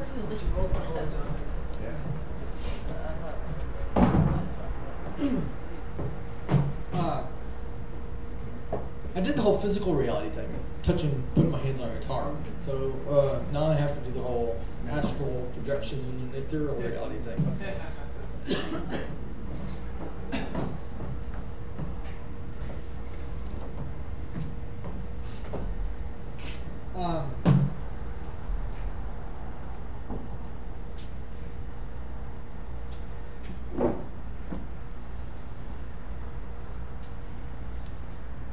One,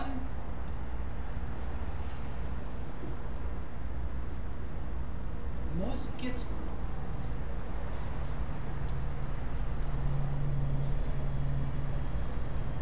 and I ask for your attention to perhaps get me to it. is when I hear, "What do you want us to do?"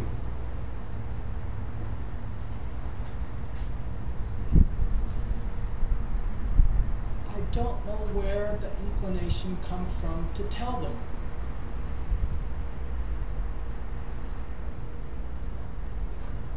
I ask for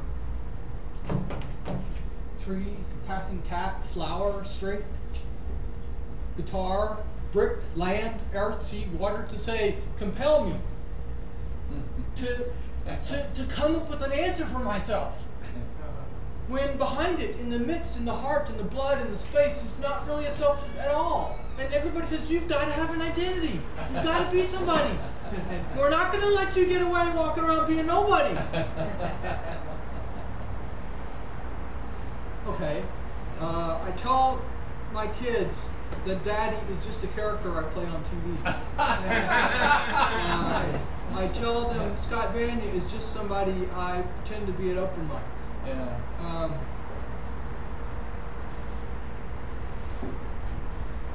So let me address the point as if y'all are the we. Because in this moment you are. And you say, what do you want us to do? And I reply back, listen. Listen. Listen to this thing that goes from your ear to my mouth, this mic, and see that thing between it. I thought, and Thom will remember this, from a long time ago, I was a well. And I could ask an audience to draw truth out of me. These days, I feel much less like a well and much more like a cistern. The world comes down in little patters and pits and patters on us. One poem, one poet, one face, one space.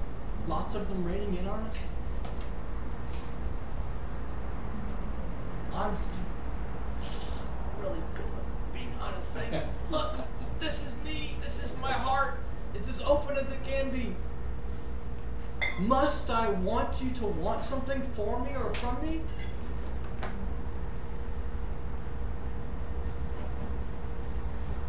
The bliss of that can be so sublime. And I know, because I've sent many poems out recently and people have said, we're worried. One dear friend I told, it's transformational. I take this collection of stresses that weigh down.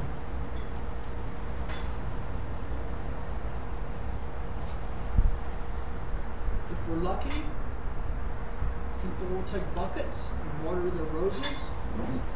And there at one point I put it pepper plants, and that guy cried.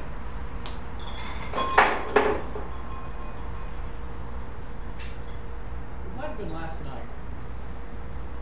I was in bed, and I said, okay, let them all come out. And somebody opened the door, and all the little elves and fairies and munchkins and characters I ever have thought or created came pittering out in the room, wandering all over my belly, the feet, and the walls and everything. It's glorious. I'm a believer to my core that Bilbo is a real person. He's just as real as any fictional character I've stenographed down. That being the case, Frodo, Bilbo, Don Quixote, the Buddha.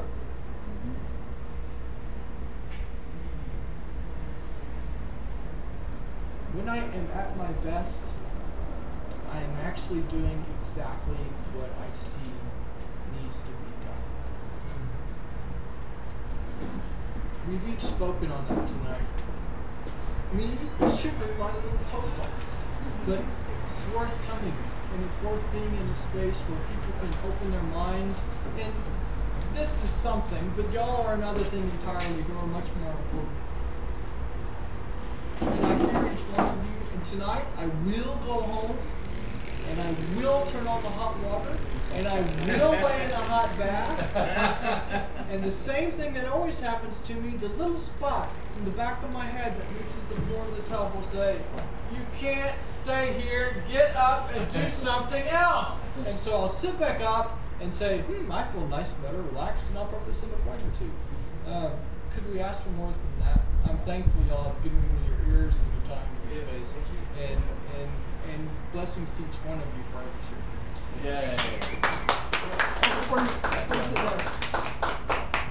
Scott, before you sit down, tell us all about your website. Oh, okay. I created a website. Well, some of you may know this already. There's a website online right now called Open Mics Austin at .wordpress.com. What I'm intending it to do, and it's big now. We've got calendars of all the events in Austin right now. We've got maps to all the venues. We've got their schedules, their itineraries. We also have a growing archive, and this is the first. I'm coming out of the so-called closet here about this. I put my camera on hold for 3 months, and I'm now back recording again. This is the first show in 3 months that I've recorded. I then go home, turn the recordings into video playlists online. You know, like a 30-show video playlist of shows I've recorded. And then we're working on details. Louise has volunteered to help me make playlists. Because like Dan, you have a playlist, Ajari has a playlist, Ben has a playlist, Thom has a playlist, John has a playlist, Chris has a playlist, Peter has a playlist. I don't know you yet, but I will before the night's out. When I was a kid, we had no TV from the time I was about 8 to the time I was about 14. When it came back on again, I used to lay in bed and watch 2 episodes of Barney Miller a night apiece with my mom. I loved it. It's great. But in the interim between 8 and 14, I did nothing but lay on the floor, sometimes watch Super 8 movies of Harold Lloyd and Buster Keaton and Laurel and Hardy. And when I wasn't doing that, I was listening to Shakespeare. And I would put the albums on and sit with my the speakers on the floor and just listen to Shakespeare and fantasize what Shakespeare was doing and Othello and all those people. My fantasy is people will go home, they'll click on Open Mics Austin, they'll turn off all the lights on their radios, and they'll listen to what is living, which is us doing this most greatest, miraculous communication act. It's called openmics.wordpress.com. Check it out. You'll be there in the next few days. So let's see how it's going. Song?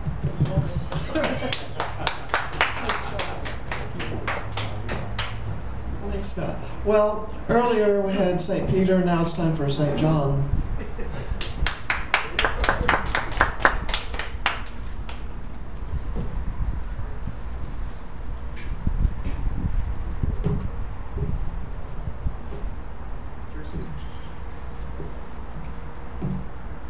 Why can't we have walls? Oh well. The working title of this poem was Nameless, but it eventually acquired the title White Wisp. After moonset, before moonrise, floats dim and distant light, which can't be touched nor made more bright, closer to searching eyes. Heroes pursued and were seen no more, in myriads wandering unknown. A king was lost when the earth stars shone with all his companion corps. Again the tales are told, though always without a name. And newer tales are just the same, anonymous as the old. Magic outlasts the greatest of pomp, though gone for many a year. It's still my song you almost hear from the light in the ghost light swamp.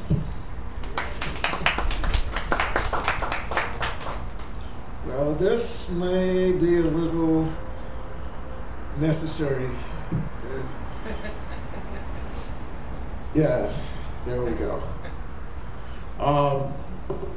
Thom and I were the only poets, I think, who were at the funeral of Metoda Garvia. At least we were the only poets who read things there. And I believe we had each a poem in the program as well. They didn't know who she was when you told them who she was? Yeah, well, the name of the poem is Two Lives of a Declamadora. So that's what I intend to do. She is the mother of the poet that Thom told about being flooded out. Two Lives of Declamadora for Matilda Garvia, who died in February of 2010. Bolivia gave her life and buried both her husbands. She spoke of her Bolivia every day of her life. Bravely, she left it to follow her new husband into a new culture and a new language. Fort Worth in the 50s offered no courses teaching English as a second language, but Matilda had learned her second language in Bolivian markets, so she recognized the convenience store as a classroom. People would always talk to an intelligent, beautiful woman, even if her rudimentary English made it difficult. Poetry was always with her, even when she did housework. For her, it was like singing, and some of her favorite songs stayed with her until the end. Matilda was a child in a Spanish island in a sea of Aymara speech. In every market booth and the kitchen link of every servant, it was not respectable, but it was there, and she learned it. She was the only movie star I have ever known. Her film Toward Glory was in many ways a first for Bolivia, so many it is preserved in their national film archives. Later, she produced radio programs for women, for young poets, radio theater for national authors. She was muse to so many in so many different arts: poets, painters, folklorists, sculptors, musicians, composers, goldsmiths. And when she brought Andean voices to the capital, she recited poems composed in Aymara for the event, with Aymaran music orchestrated for the Western ear. Suddenly, Aymara had reached the center of the capital as a cultural event and was a national treasure. 3 decades later, when her daughter stepped from the bus in a small Bolivian town, she heard a band marching across the central plaza, playing her favorite tune from that evening on native instruments.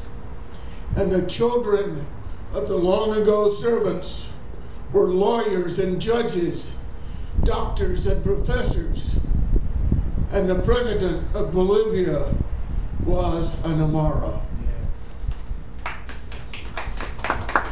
We poets can change the world. From a sage to a crone, this is a love sonnet. I don't have it typed up, but I think it's worth typing.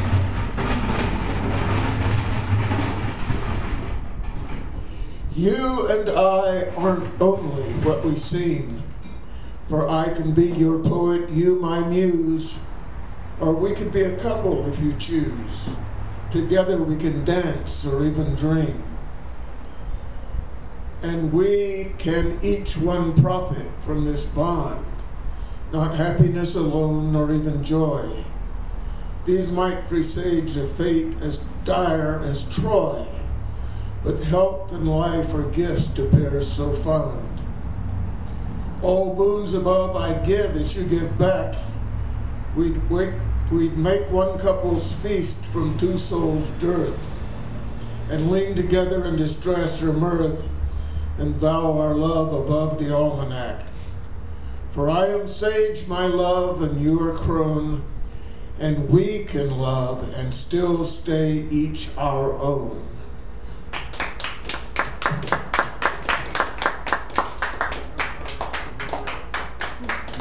Thank you, John. It's time again for our own Ben Franklin. Could you wait just a minute while I move the camera?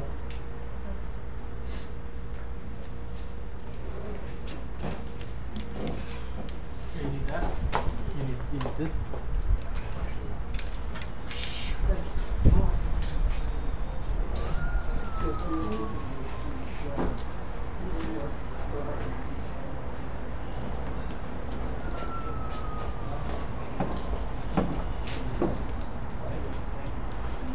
Musical cameras.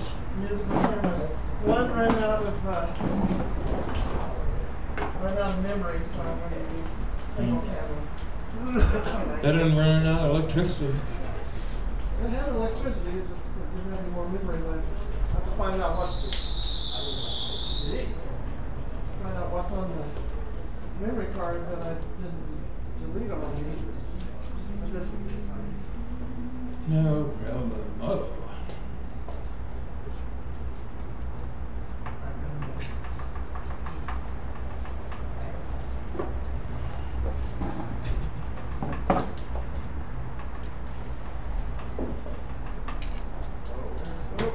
How many cameras were there? 3? 2.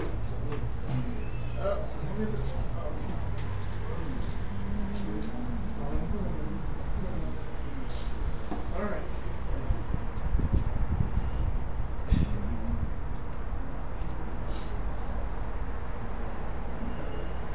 Okay, let me go back and introduce you again.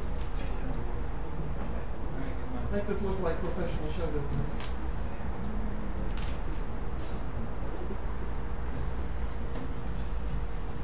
And now, once again, our own Benjamin Franklin, David Lester Young.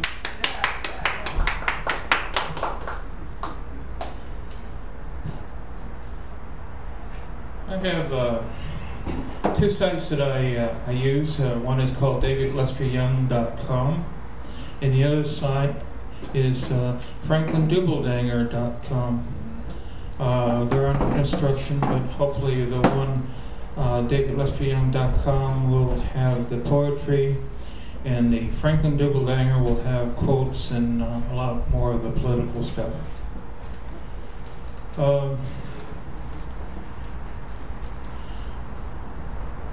This is called Blanket Quilt Chill. The rags were weathered into a blanket quilt chill, tattered, torn remnant pieces sewn in remembrance, mended patchwork sewn into this lifetime quilt.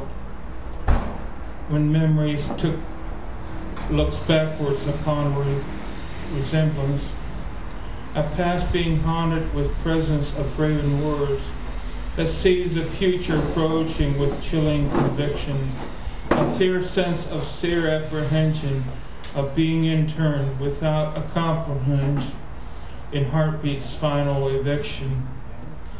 Writers fear the banshee wail before the final page is written, those keystroke lines of intrepidation in fighting forces of construction, destruction, gauges, in friction of assertiveness and apprehension, dictation. A question mark must raise life's eternal self-worth. On that gray mark with a name fades into non-existence. One covers the soul in a blanket quilt upon spirited earth. That life must seed blossoms in our remaining sentences. A poet has this inner drive to flower, where they germinate seeds into others. That in failure, strength can be achieved in characters that will come together upon a successful blanket quilt. Lord, this poet needs to finish his quilt before the final curtain falls silent.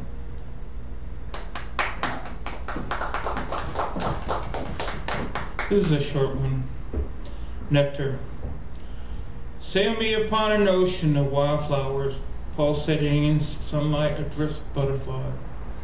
In currents that germinate time, in a Marie Taco Express, Austin atmosphere. Thank you. Yeah.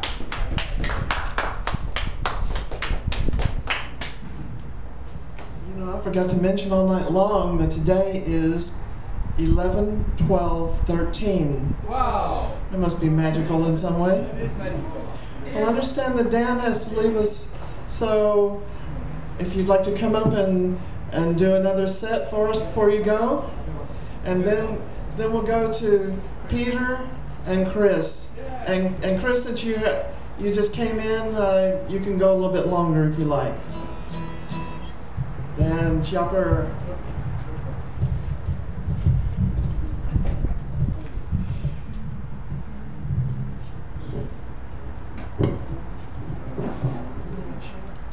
I'm going to stand up for this one.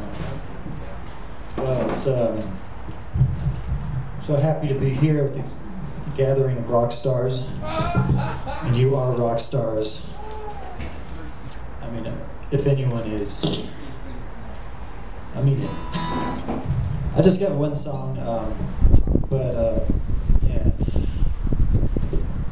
I'm going to set it up for a little bit. It's just really good to be here right now.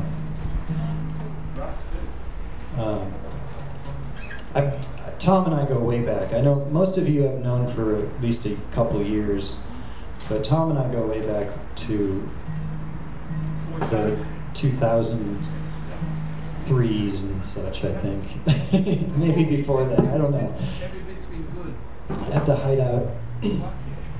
And he remembers my soulmate, Star, who passed away from cancer in 2009. And she was a gigantic person in my life and a lot of people's lives.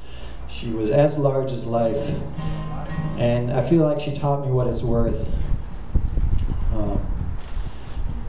If you know what I mean. One of the reasons I'm going to California is because Cindy Sheehan's running for governor. Peace Mom Cindy Sheehan, who camped outside of Bush's lawn for weeks asking why her son died in Iraq, and she hasn't given up speaking about the atrocities of imperialism in this country since then, and she has not compromised at all, probably to a fault.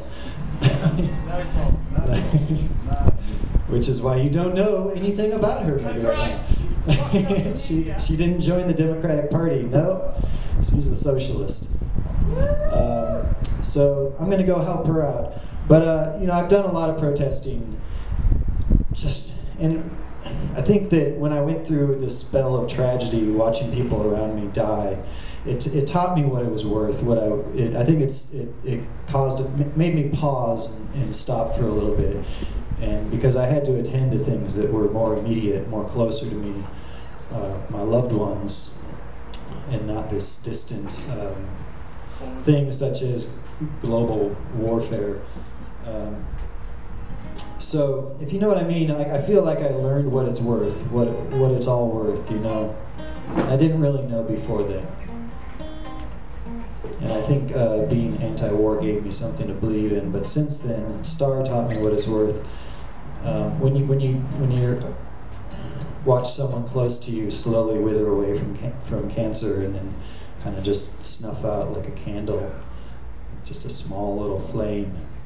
I think that anyone who's experienced that can really understand what it's worth. So this song, I've been going through her stuff in my house and trying to purge it all and go through it all. I can't just throw it all away. I have to do something with it. So it's causing me to just basically immerse myself in her belongings. And so I got this song out of doing that this last spell when I left my house. I've got a good friend staying there who was a really good friend of both of ours. And so I wrote this song.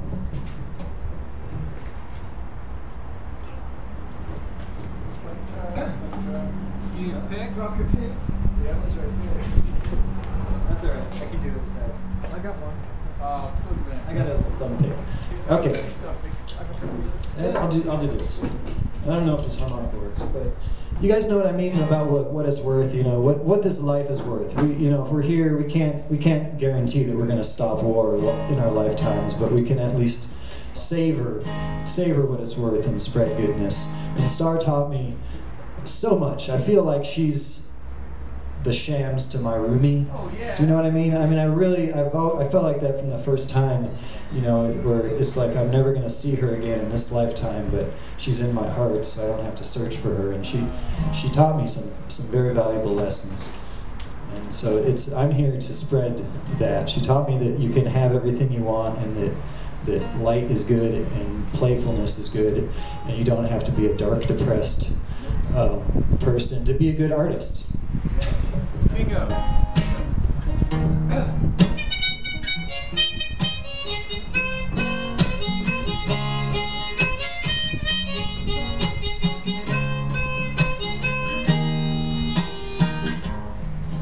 Many moons will shine, so many stars will fall, so many roads will wind. There are many, many reasons why, many times I played the fool. Many suns will set, so much blood's been bled, so many tears I'll shed. But if it weren't for my regrets, well, I may not long for you. Many letters lost, so many battles fought, so many towers tossed.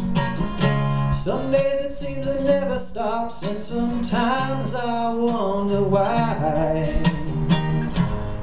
So many times I've been wrong, many hearts come and gone, many days been long.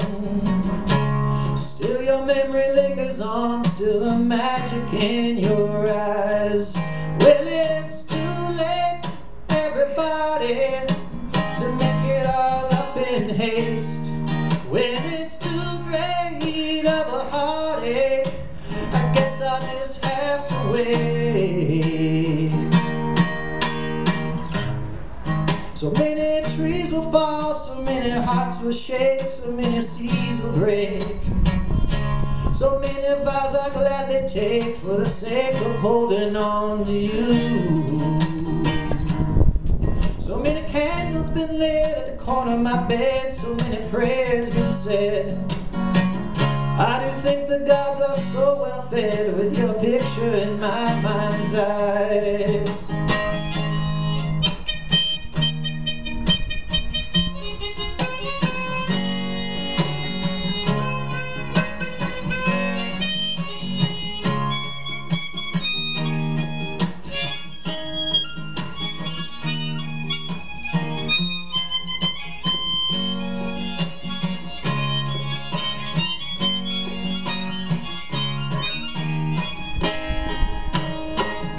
So many roads we've paved, so many layers of pain, so many broken board games. With all the missing pieces, babe, do I roll them dice in vain? So many lives been saved, only to be wasted away when their minds are made. Still I say when we embrace, I could see the hope rising in their eyes.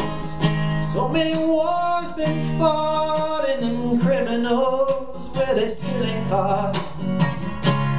Heavy is the weight I got, but it's so much lighter with you on my side.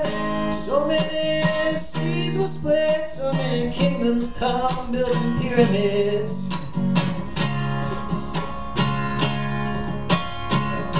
But of all they call miraculous, still the only truth I know is you. Well, it's too late, everybody, to make it all up in haste.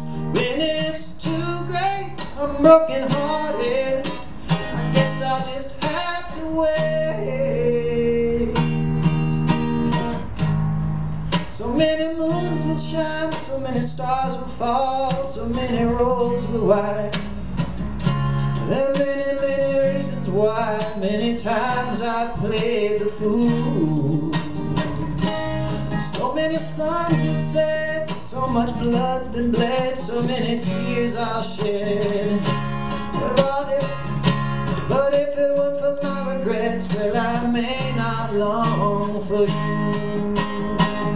So many letters lost, so many battles fought, so many towers tossed.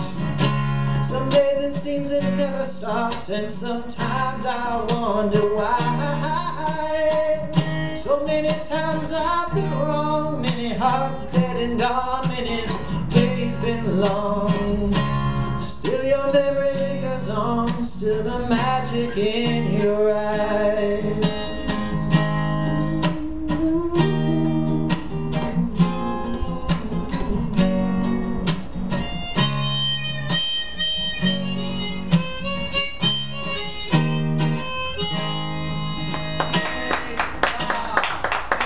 Thank you guys. You're both so that's really smooth. It's very special. He's tall. Yeah, it's dope. Thank you, Dan, and good luck in California. Doing good. Cindy, Just knock them out over there. get Cindy in. Great. I hope I mentioned Ajari's name a while ago when I was listing people. Yep. It's time again for Peter. Peter. And then we'll have Chris. He's getting slim out there.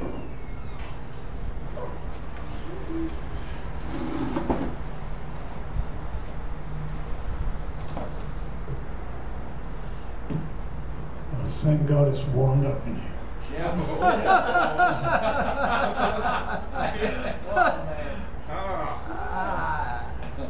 Next time I'm bringing my space heater. Yeah, Get me well, back to Florida. next time we'll all be expected to do it in swimsuits. That's right.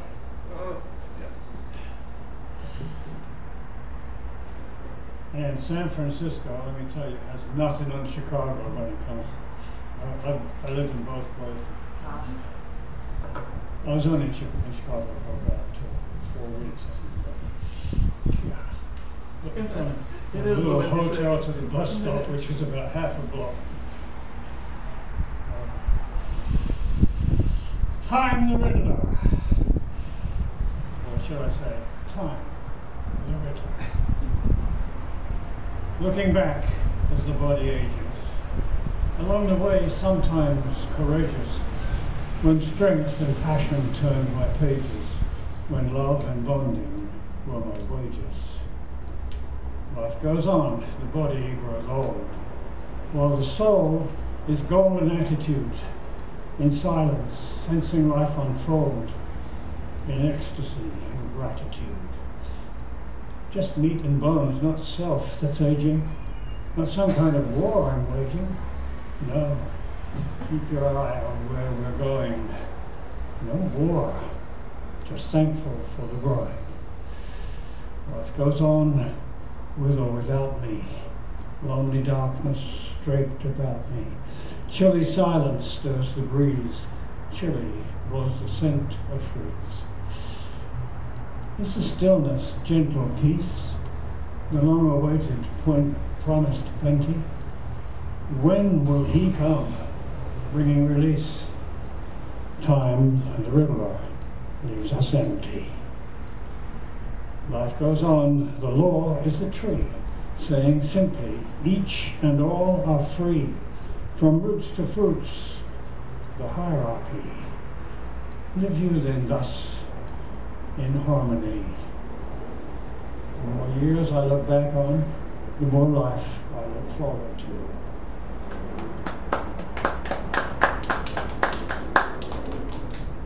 Can I do another one?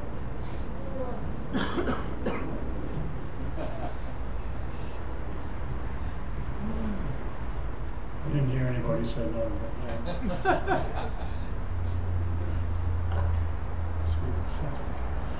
But emphatic. Yes. This one goes back to the good years, the really good years, when I was flying around in jet airplanes. Someone else was paying for the gas. And I took everything from ski hills to high altitudes and broke a sound barrier and stuff like that. But that was then, and this is a little bit different. However, the poem is called Disciple. Move on, move on. They said, give naught to wine, small thought to bread, for spirit is the path you tread. You serve according to your choice. Now, gird your stirrups, raise your voice, move on, move on. If fight we must, take up the sword. The cosmos richly does reward. Disciple, stride your lonely way, for never alone are they who pray. Move on, move on. Life deals it out, you suck it up. Chilly drink from rough clay cup. Give thanks for what is on your plate. Set your course and navigate. Move on, move on.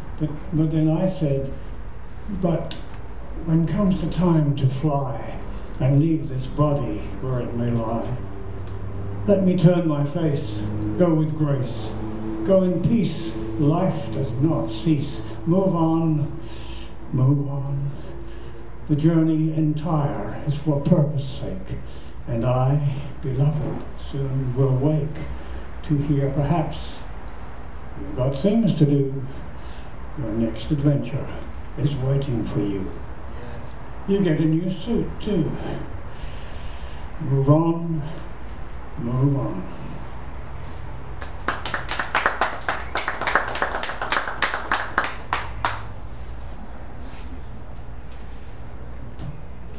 Before we bring up Chris, I'm going to do a little video thing here. Move on. Just a minute. Got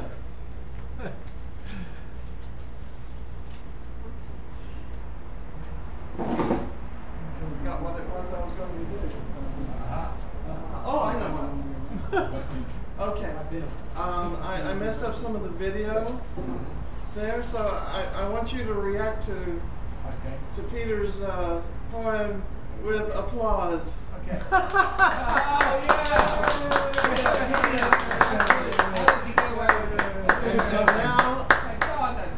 And now listen intently as he speaks.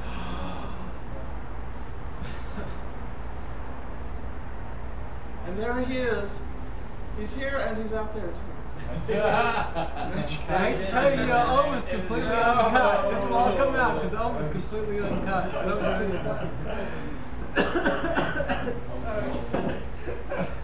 These things never work, do they? 2 plays at one time.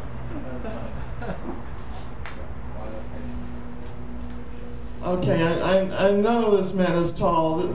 This is for Chris. Chris!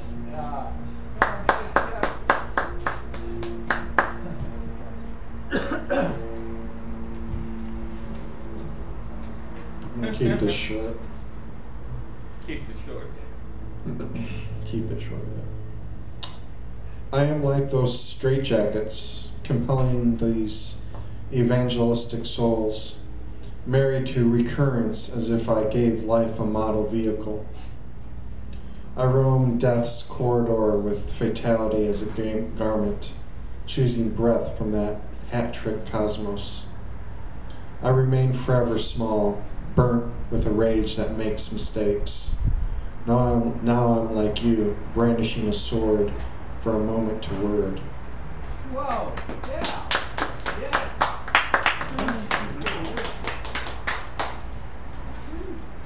Now you can do more if you like. Okay, thank you, Chris. All right. Well, it is now 8:30.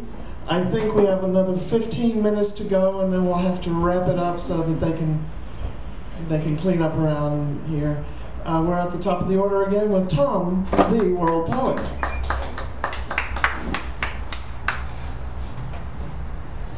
Blessed and lucky I was to know the star and to know her shining as well as her falling.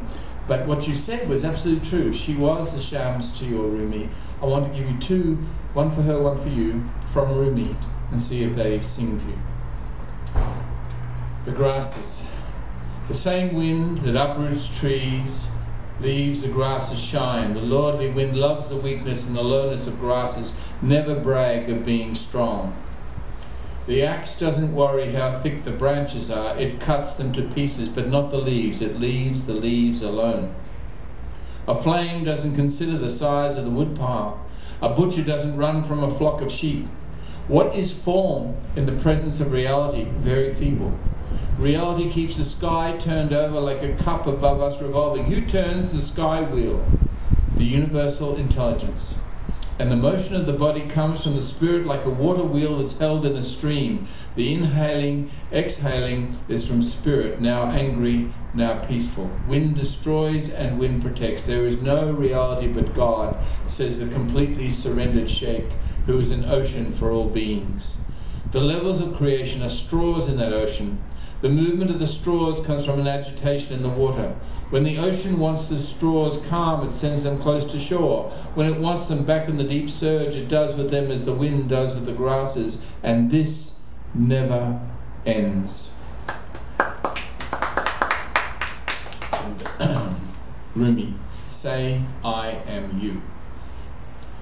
I am dust particles in sunlight. I am the round sun. To the bits of dust I say, stay. To the sun, keep moving on. I am morning mist and the breathing of evening. I am wind in the top of a grove and surf on the cliff. Mast, rudder, helmsman and keel, I am also the coral reef they founder upon.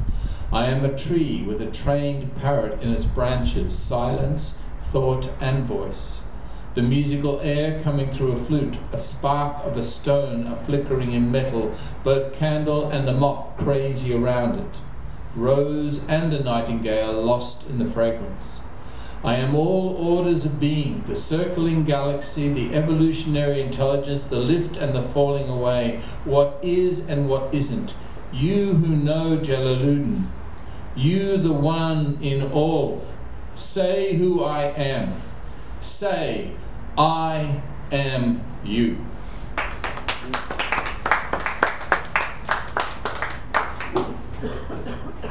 Hey, Thom. Soups. On days such as this, I console myself by recalling the 1,000 names for soup. There's ajiaco, a chicken soup from Colombia. There's bisque, borscht, bouillabaisse, bouillon, caldo, cazuela, chili, chowder, kakaliki, a Scottish potato and leek soup, dashi, egusi and fufu from Nigeria, gazpacho, that's the Spanish secret police, gumguk, Korean, goulash, Hungarian, gumbo, you know gumbo, minestrone, menudo made from former boy band members, pozole, pho, that's Vietnamese for pho, ramen, snert, Dutch of course, stew, vichyssoise, hey, my potato soup is cold, water zooey, Belgian natch, and zurk, which is a Polish wheat soup with sausages, often served in a bowl made of bread. For now, these are all the soups I can stir up. I probably shouldn't mention gravy or syrup. Thank you. Yay. And now the ever warm Scott Vanya.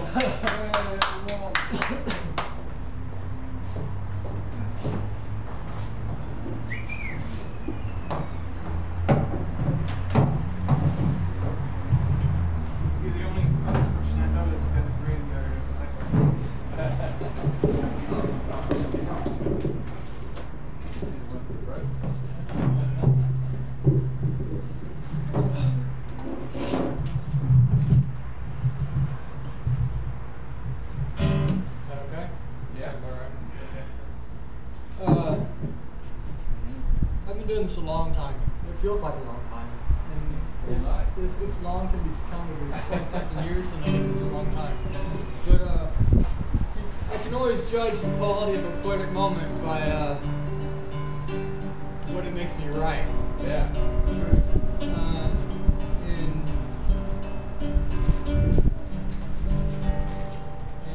when Dan was performing earlier, and one moment's not. An open mic's not one song, it's not one moment. It's a long continuation of events from when we woke up in the morning until when we go to sleep that night. And what that one made me think in particular was that this song goes out to all the friends I have, all the friends I've lost, and all the friends I have yet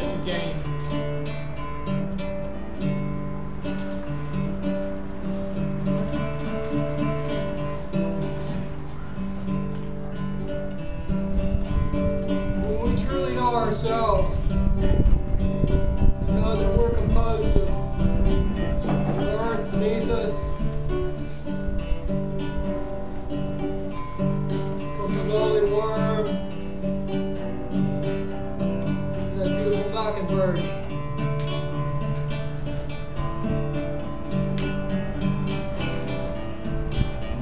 It's no wonder we've always been equated to trees, because I've got feet down in me that reach to the bottom, the very core of the earth. I've got a big, wide, round trunk, and everybody's included in it.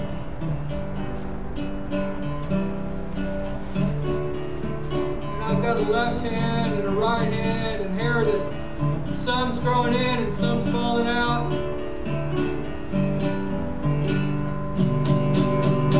And everywhere there's just leaves sprouting in. New growth comes in the spring.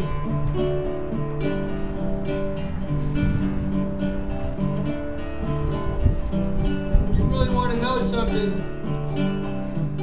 what you have to do is know you want to know it. And I keep plodding forward because I want to know what comes next. I want to know which friend will leave or what new face will into my life that I've never seen before, but reminds me of all those others from the time I could barely breathe. When I curl up at the end, it's going to be a blanket of all the faces I've ever known and had the joy to see. Some for just a minute, some I've never even seen before.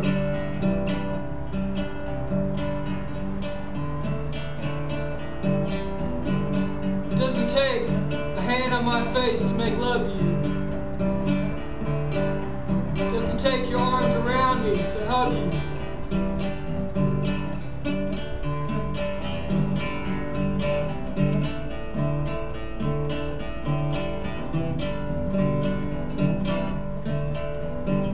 What's beautiful about life is not the loss, it's not the gain. It's the funny little glimmer that says, man, you just got to keep playing the game. Putting it out there every second, every minute, every breath. Not hoping for one thing to come back.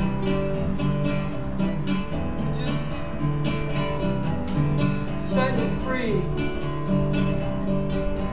Dan, for all I know, might have already left the room, or he might still be there, I don't know.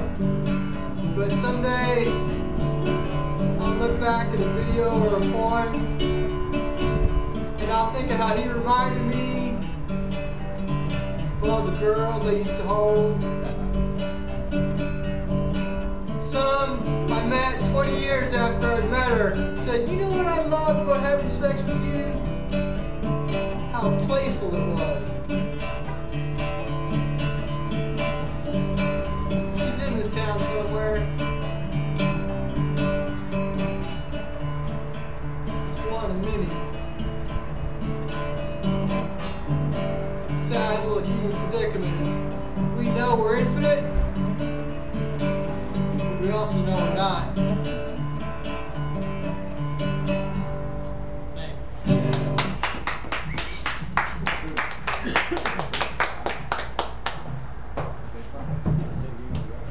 Thank you, Scott.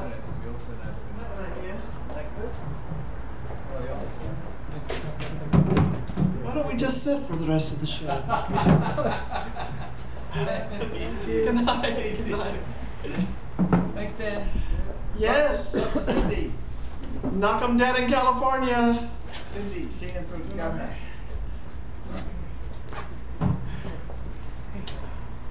Yes.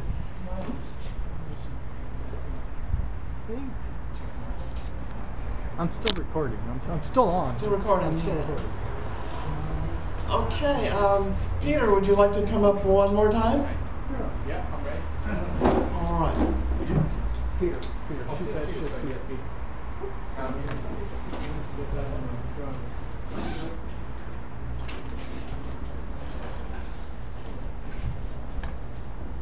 Meanwhile, I never saw a purple cow.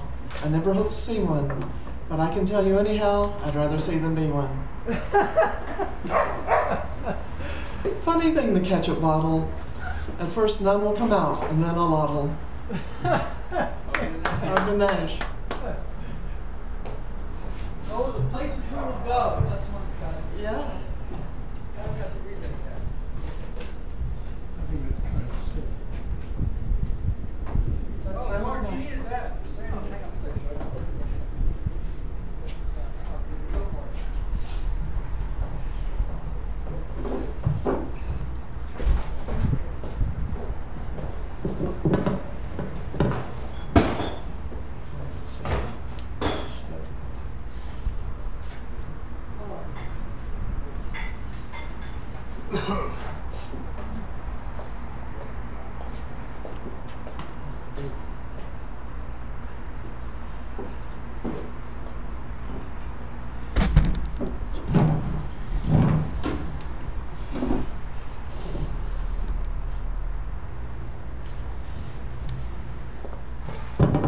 It's friendly.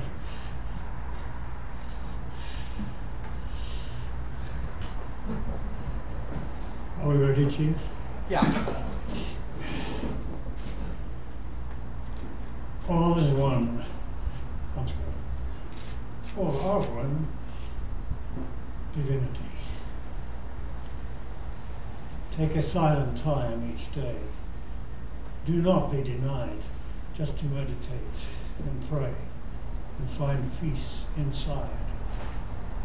We will be heard and shown the road. Walk beside the guide along the way to home and God. The path is firm and wide. Closer now to spirit be. Say, I am the soul. All are one divinity. All will be healed and whole. Each step leads to God and home. Our staff of truth is doubt. Belief is power to overcome the weaker strengths of doubt.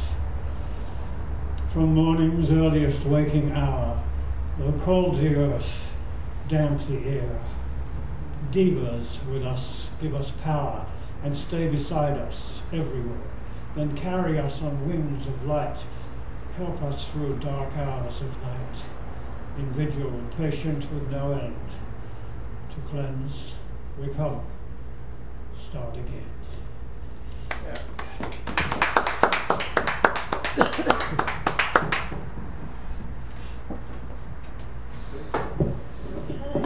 We have just enough time for Thom to wrap it all up for us. Oh, sure. Okay.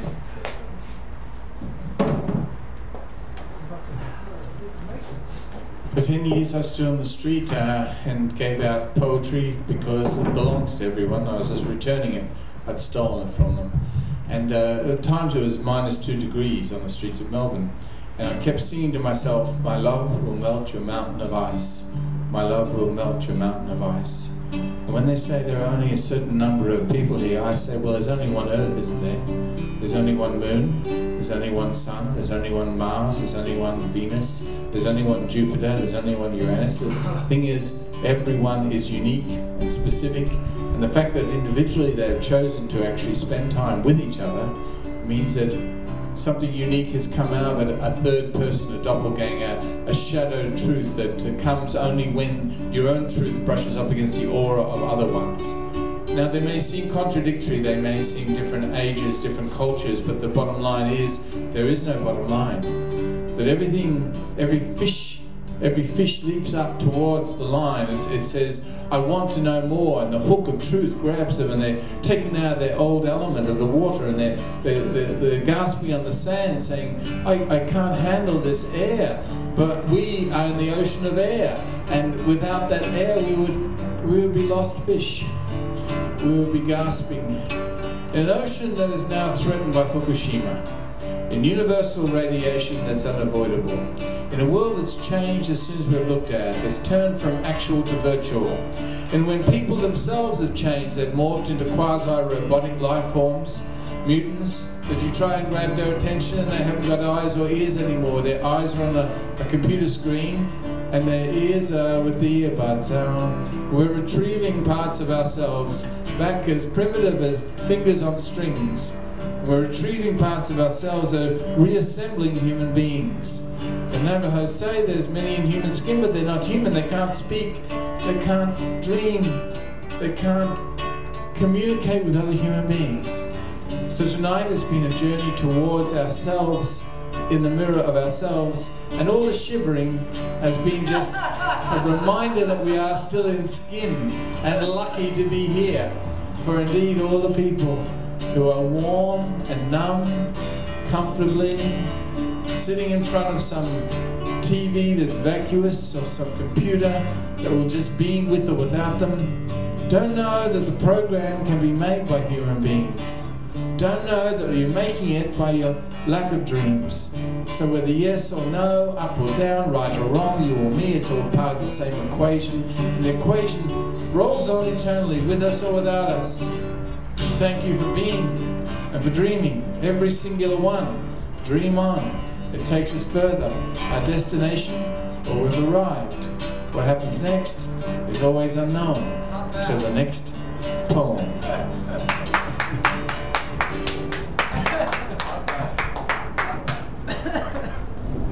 Thank you, Thom and Scott. Thank you, Maria's Taco Express. And thank you, all poets who have departed and gone to warmer places. Other worlds. Tune in We'll next be back time. again next week. Maybe it'll be a bit warmer. Same bat time, same bat channel. That's right, same bat time, same bat channel. Where was Batman when the bat signal shone on the sky? He was Robin. He was in the bat room. I thank you. Good night.